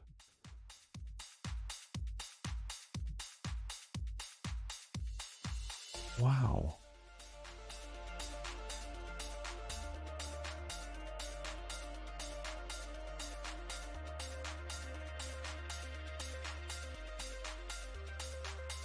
Okay, so it's not a Rust Analyzer thing. This is much more of a Fluvio thing.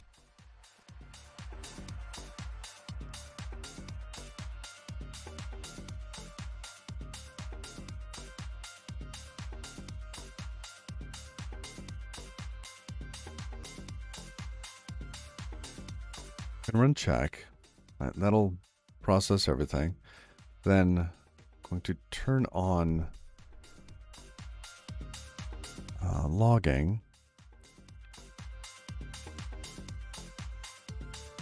Rust, why?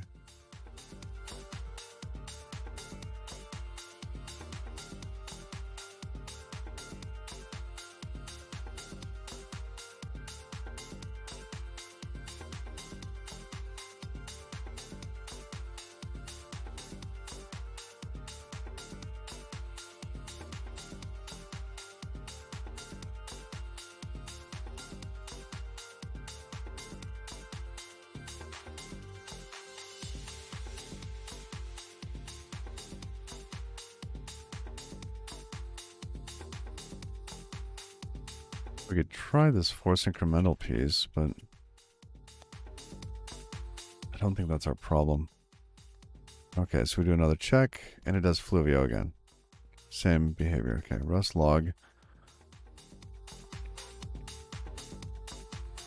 Log, cargo check.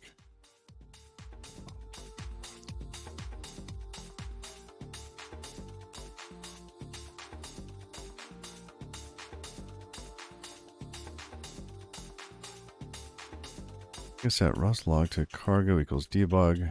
Okay.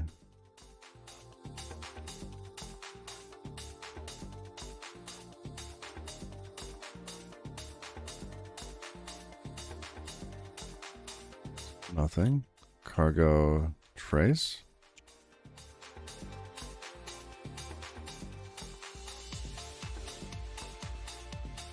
I'm not certain, actually. Because every time Fluvio socket and Fluvio, like those three things here, trigger a build, right?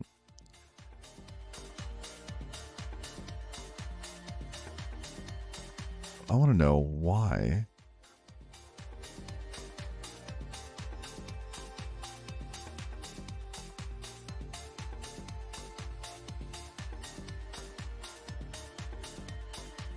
Okay, all of those are fresh, but this one, oh, what is this? Let's see.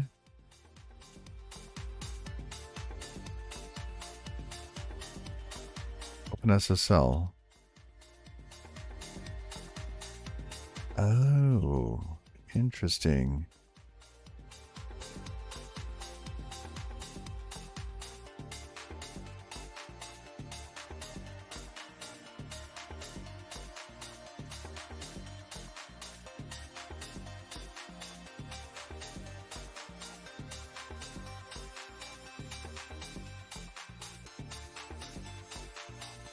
add some more verbosity here.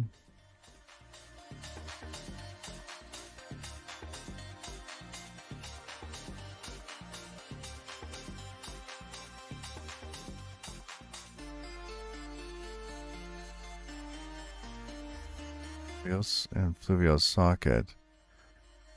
Rusty-env get hash equals empty. Rerun if changed version.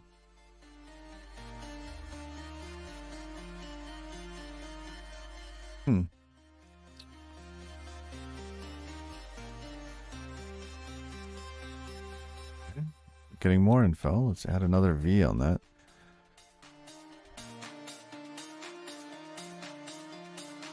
Not telling us why it's rebuilding though.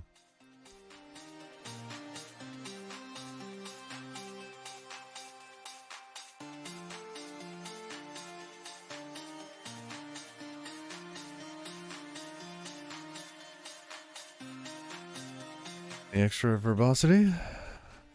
No, that's it. Okay.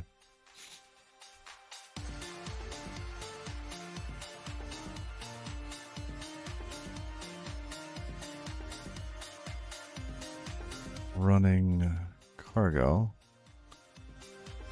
Create name Fluvio socket. Yep, manifest directory.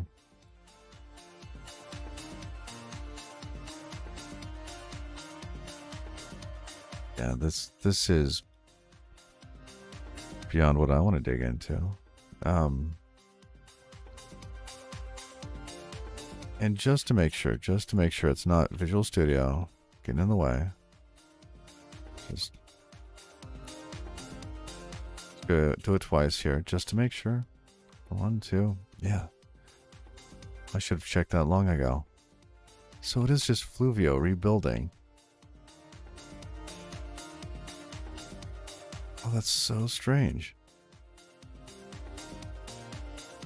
When I make build scripts and things like that, I make sure that works. Because why relink a big project if you don't have to relink a big project? Let's see. Failure to build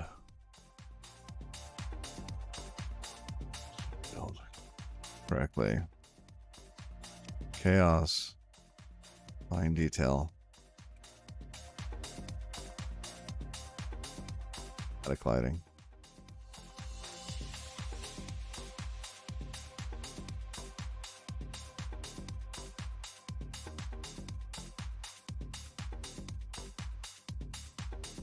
Taking a moment because the Fluvio thing, that's been bugging me for days, right? The whole hack day, that thing's been rebuilding.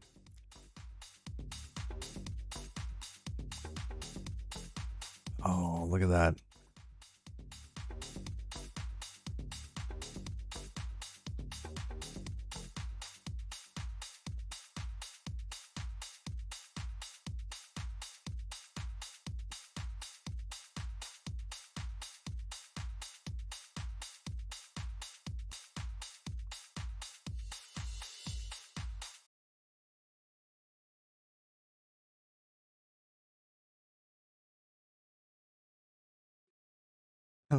I don't like that one. The first two I thought were nice.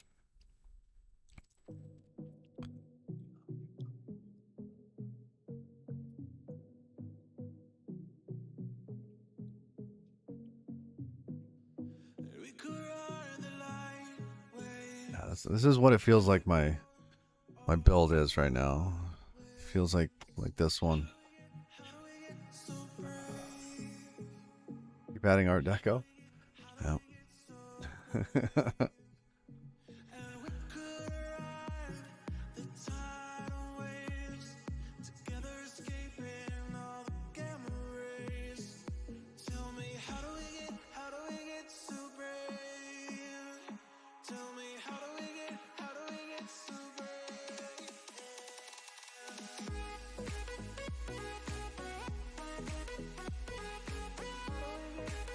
I wonder if it's just searching for RAM. I have enough RAM. I think this box has like 64 gigs. Who knows? I am like doing the stream. Oh my goodness, my neck. The stream's going too, so there it goes. Picking up a little bit. I don't know what's faster, the other way or this way.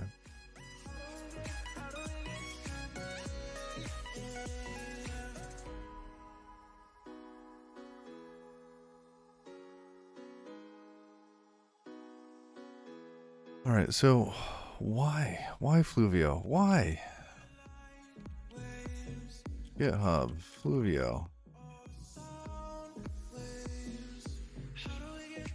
Xenocron. Oh, thank you for the resub, man.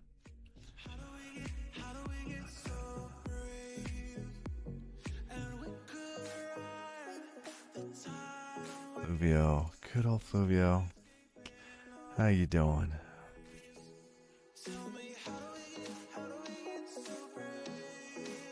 Oh, I heard a little boop boop.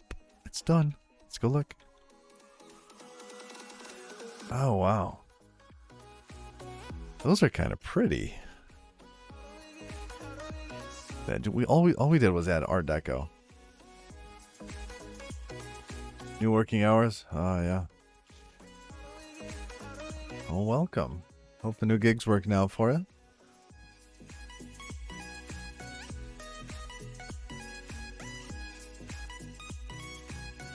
Okay. So, I was curious. How do these other things work? Image to image. That was my daughter. In painting, right? Out painting. I tried to like expand this, but I didn't understand. So let's say we just take this and we send it to like image to image, right? What can we do with this? Move the square around for in painting. It's got like I can. Oh yeah, I replaced her teeth. So here, reset. Oh, I reset too much. Oh, in out painting. Oh. I see.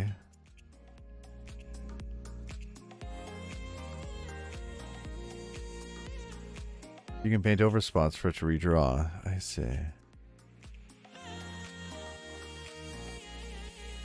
So I was trying to come up with a new kind of screen, like a loading screen. I came up with this, right?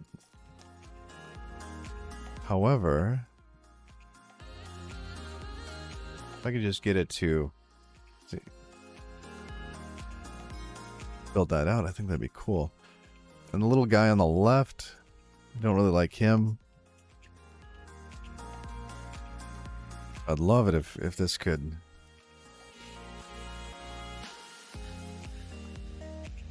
Yeah, if it could like redo pieces. I see. Whoa, that's different.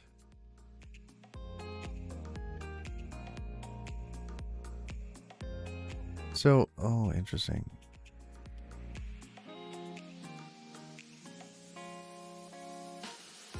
That's the same prompt.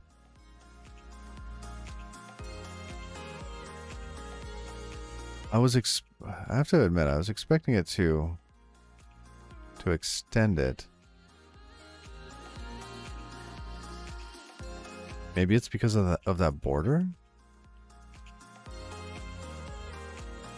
I don't know.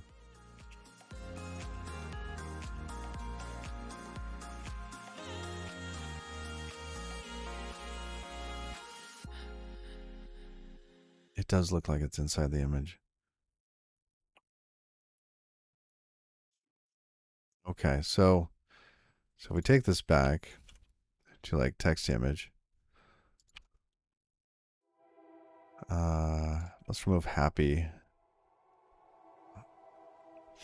I was happy this morning. That was earlier. Okay.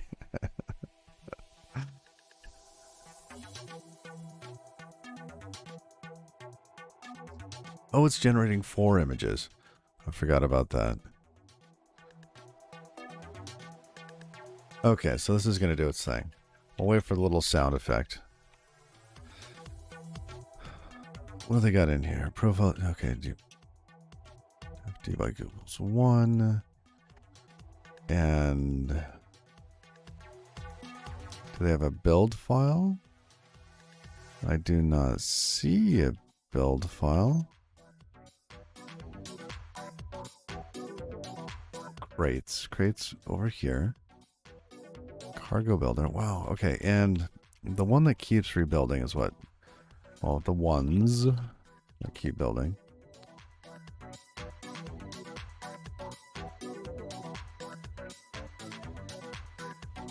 Yeah, so Fluvio socket. What's in Fluvio socket? So they do have this build.rs file. This here might be failing. Rerun if changed. Version.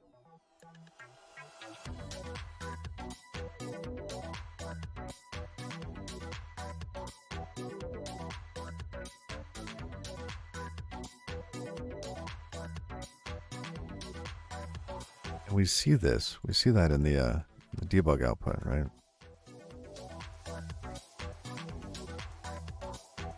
Not enough V's. Here, we see these.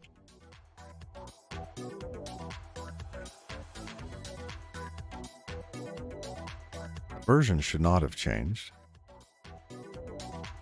I wonder if it just can't find that file?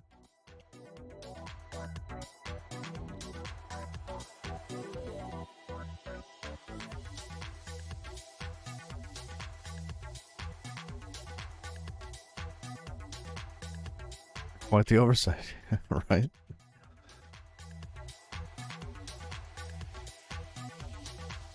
Copy version file. Do not fail example.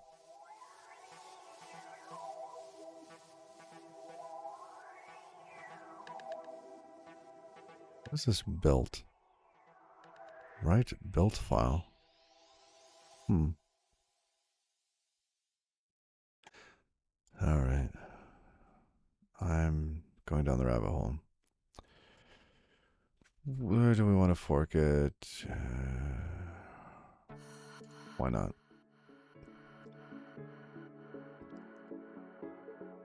Select an owner. I gotta do this over here.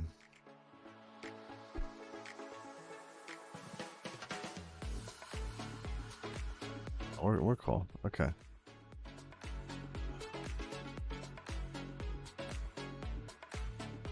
Yeah. Palsy, boom. Copy master branch only. Sure.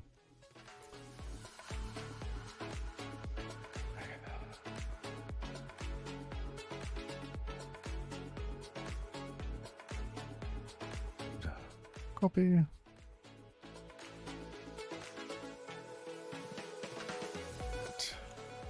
Clone that.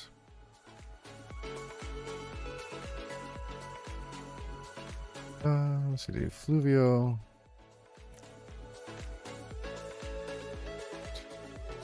Go check. I'm just going to do this twice, right?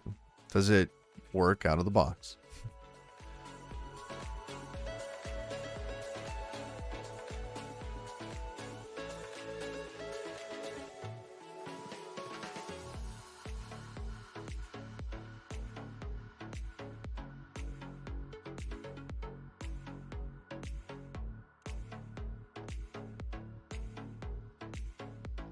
Did it finish though? Oh, look at these. Interesting.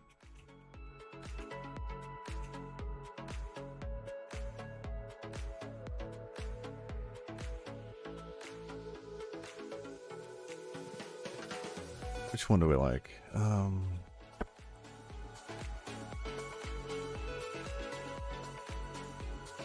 Waiting for Rust and Stable Diffusion at the same time? Alright, I kind of like the ones that are looking at the corner. I don't like looking at just a wall.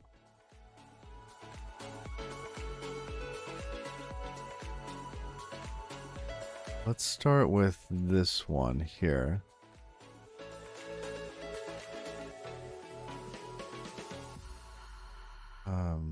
Looks like they do not have like a save to outpainting.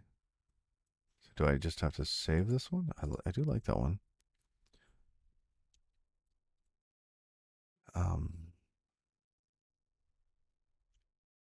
Oh, image to image of fine tune. Okay.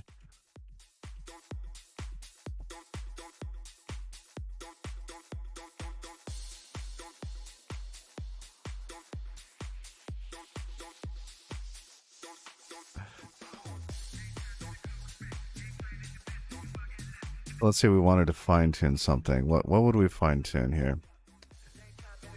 I'll go to here. Just gonna grab that image to image. So we add that. Now we select something, right? We draw a mask. So let's say like this thing up here, right? Oh, why am I getting that there? Clear. No.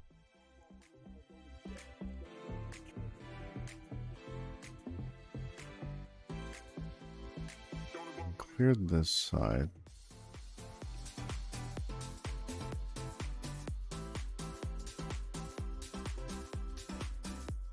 Or means further changes.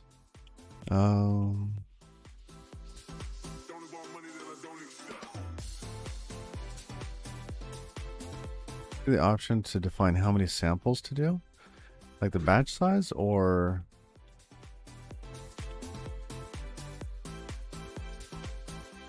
the number of images. Oh, on image to image.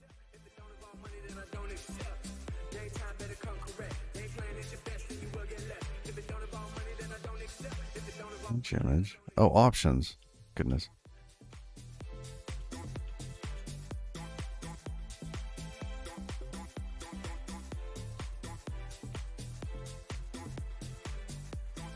How many samples? I do not see how many samples. Oh, how closely to input strength. Okay. So let's say next more change. So we do that. Number of images, batch size, steps. Oh, interesting. Okay. So if we draw a mask now.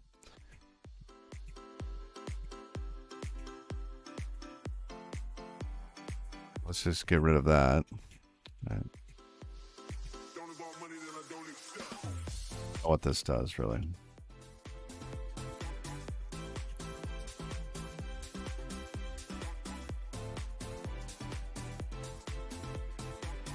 So what are we expecting here? Right. Should I have selected a bigger area?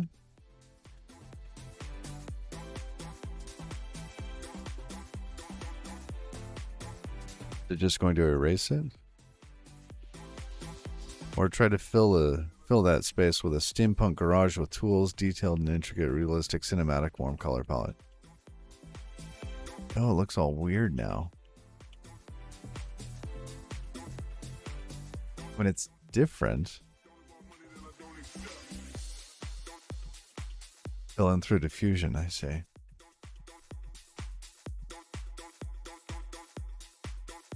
So let's make it a little larger. So let's say we want this whole space is up for grabs. Right, so it might be able to do something more intriguing with the space.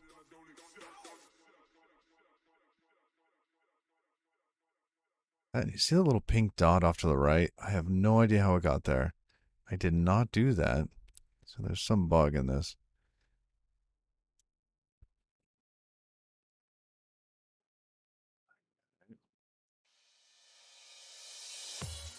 build us a ceiling, a skylight or something.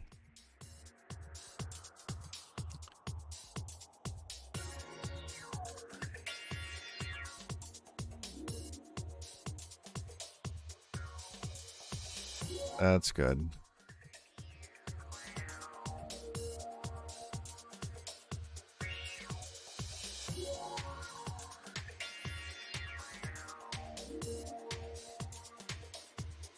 Add skylight to the prompt. Oh, look at that. Oh, I added something. Okay. Sun shining from above.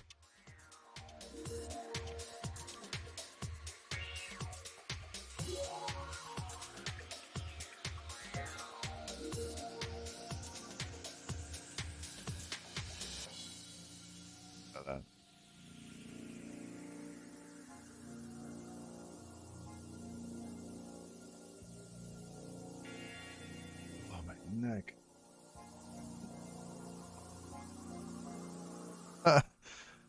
Okay, that failed hard. One more time.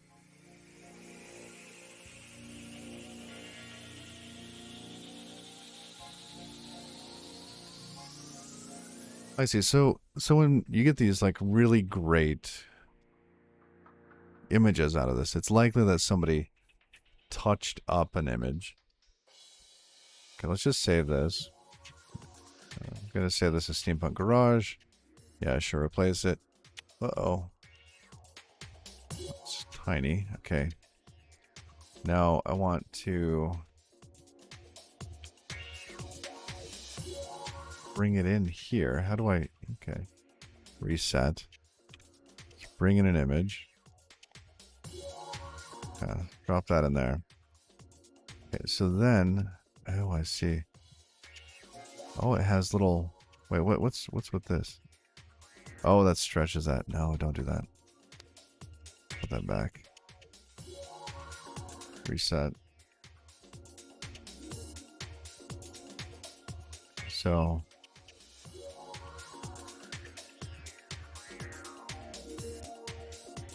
That's strange. That's the one from before.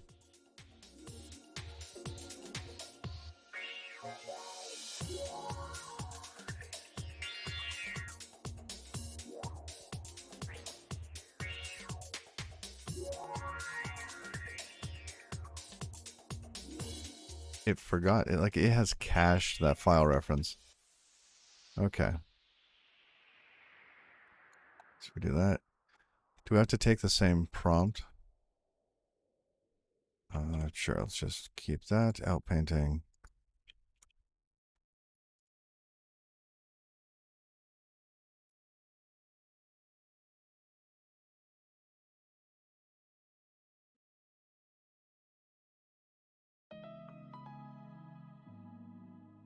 Pretty neat.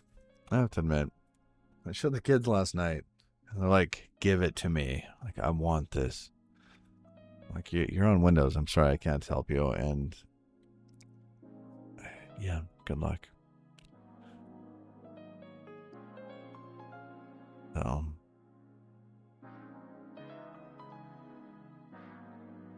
Do they have the equivalent of this for Windows?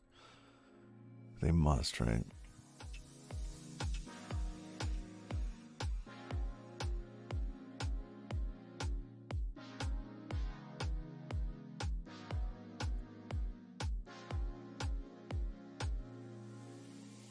Oh, that's cool.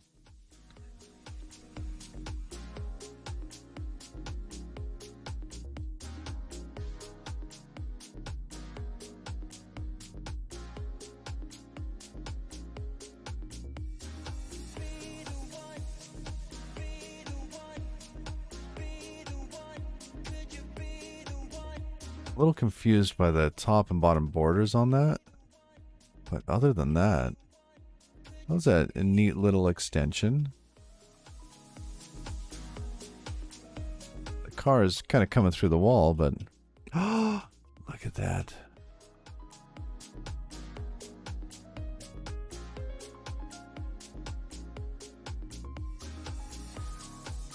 Oh, that's cool.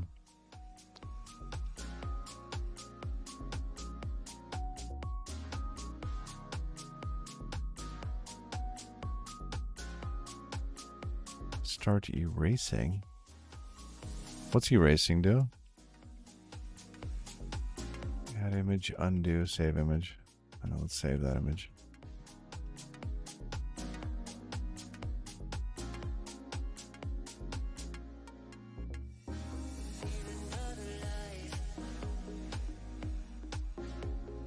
Yeah. That's fun. Okay. Well, that took a couple minutes and we got lost in Stable Diffusion again. Hey, look at that.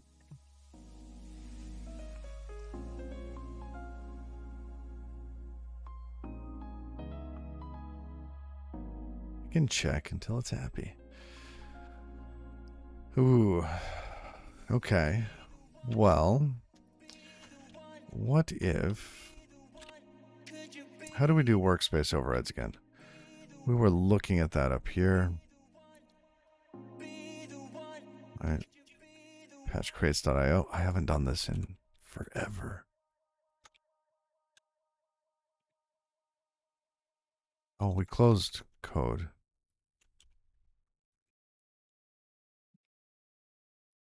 So we thought it was the culprit. Sorry, code.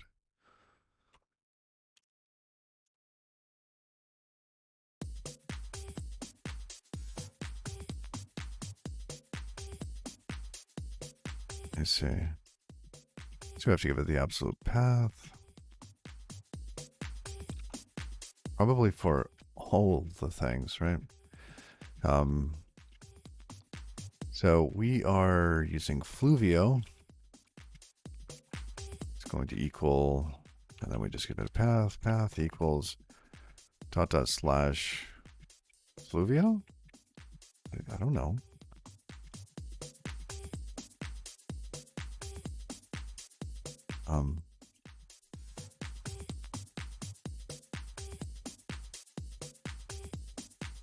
Fluvio creates Fluvio.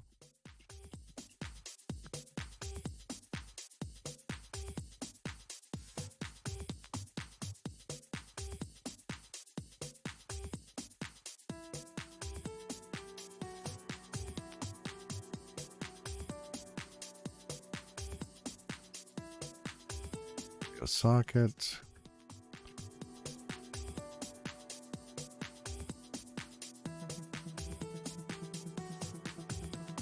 Unable to update Fluvio socket. Did I get that wrong?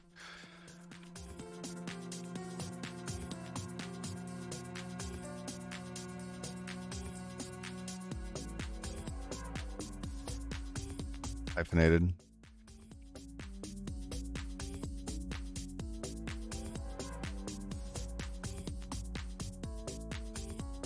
Now they are using image diffusion to make audio samples. What? Wow.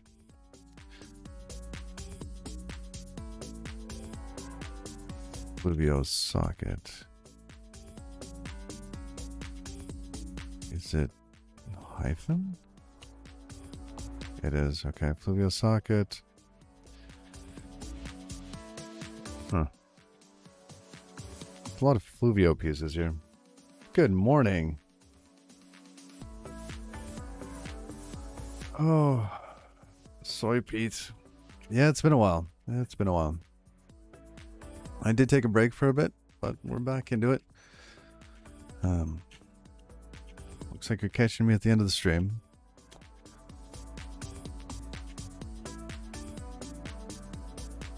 Okay. Oh, you know what? I might be using the absolute latest version. Okay, let's...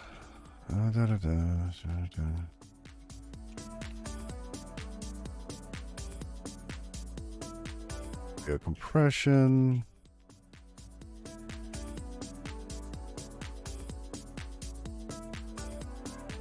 Fluvio types.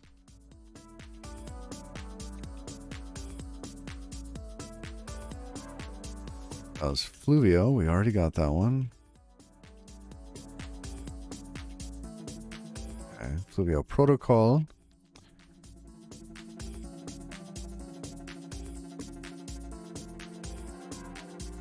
It was an all the things option.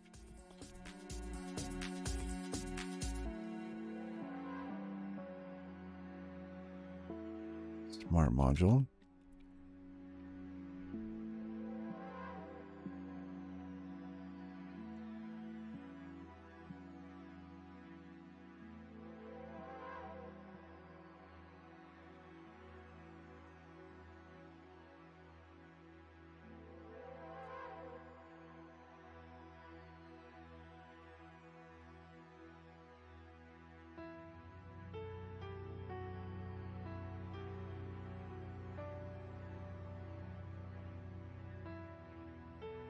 Okay, try again.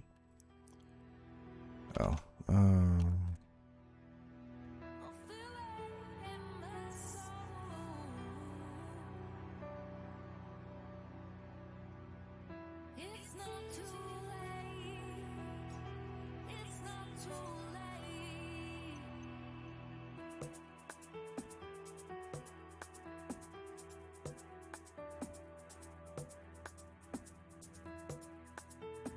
clean. Or go check. I feel like I didn't get all of the Fluvio.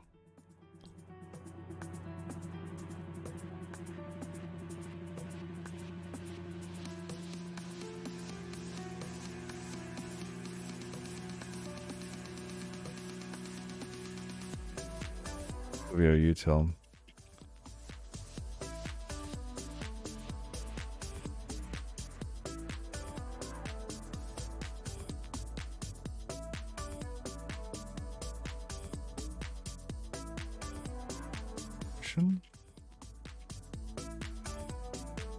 You got compression.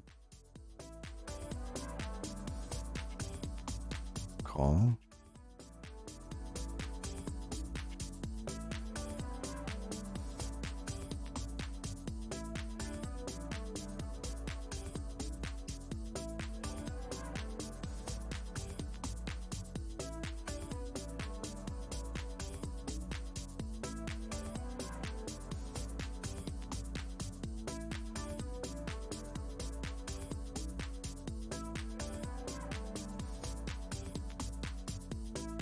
I'm not seeing it. Crawler. Okay, types. Fluvio future. Did we get that one? No.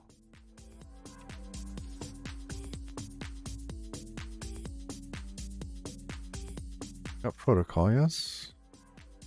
Yes, we got protocol. FPU schema. SPU. Okay, we got that one. SPU schema. Save and again. Be a future. Doesn't like it.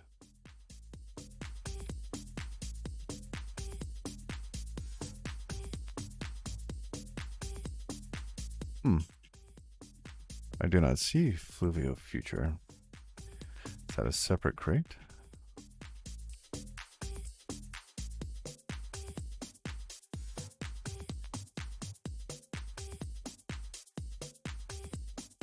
And util. Let's double check that. No util. Okay.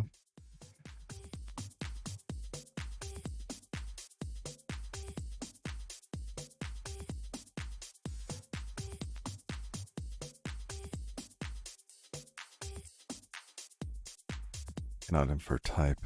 No. Okay, what do we got here?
That's not helpful.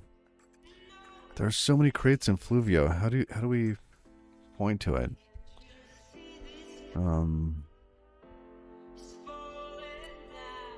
Other than just setting them all up.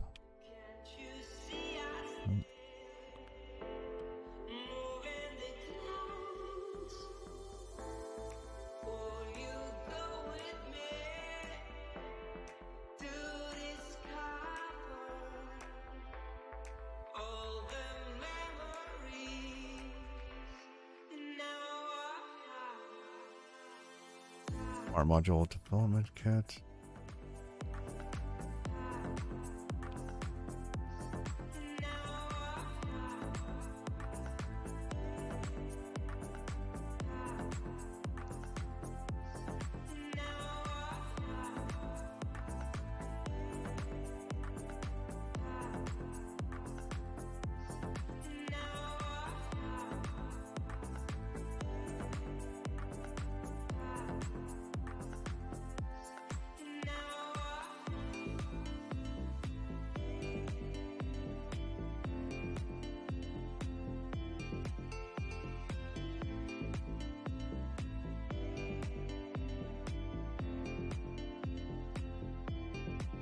I hit escape.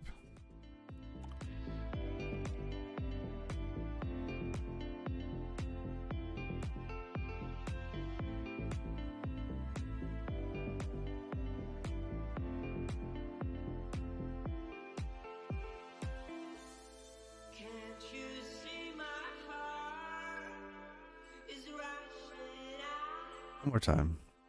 It's a lot easier than copying and pasting them all the hard way.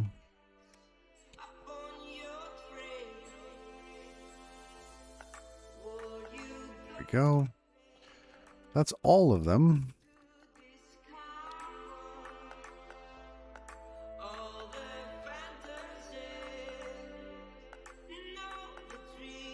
Let's just let it go.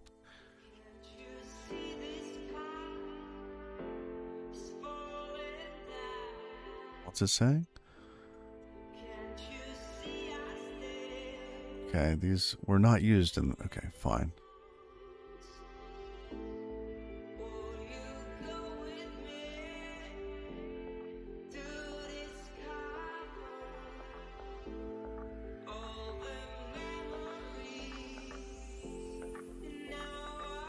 Are there other things outside of this crate? Fluvio. Infineon. Oh. Uh-oh. Fluvio.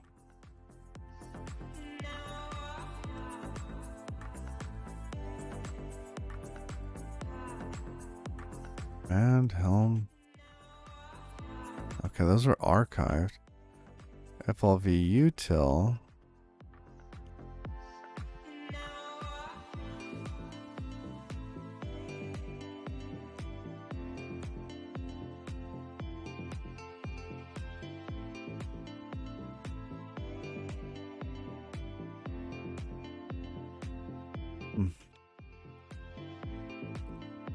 That doesn't seem to work very well, does it?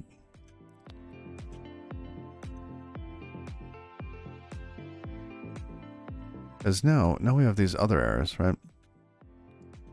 Fluvio protocol, link, unresolved import. Like from where? From this, right? So this, the SPO schema, it's offset. It's referring to Fluvio protocol, which is expecting link.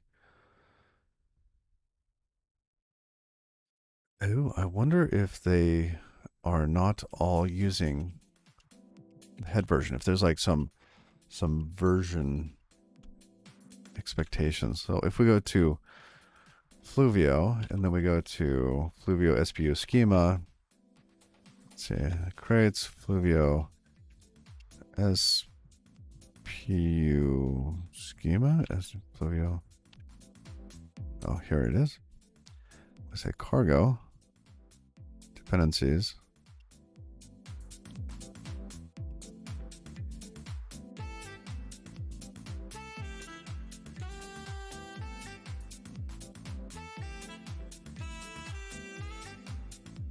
I have to get the features in there as well? I don't know. Why does it say version? Is this saying, oh, you know what? We need this version with this features? So to override it, I have to do that? Ew.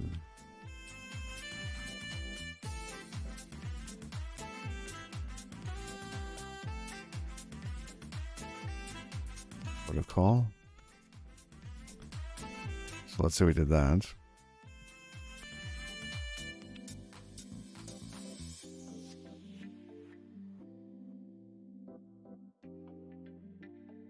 Oh, I gave it the wrong path.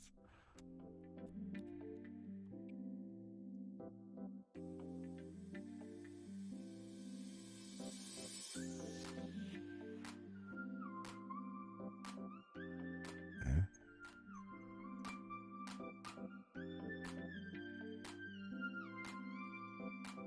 Still has the same error. Okay. I don't know.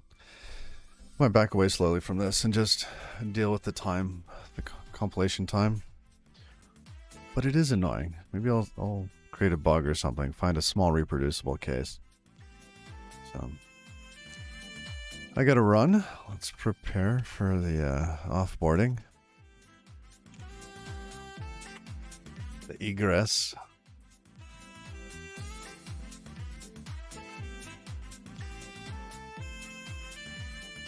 Ooh, advent of code? Alright. Yet another Rust noob. Aren't we all?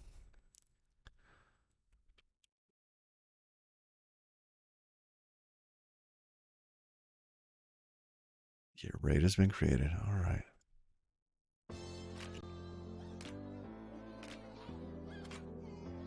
Alright. Till next time, y'all. Bye-bye.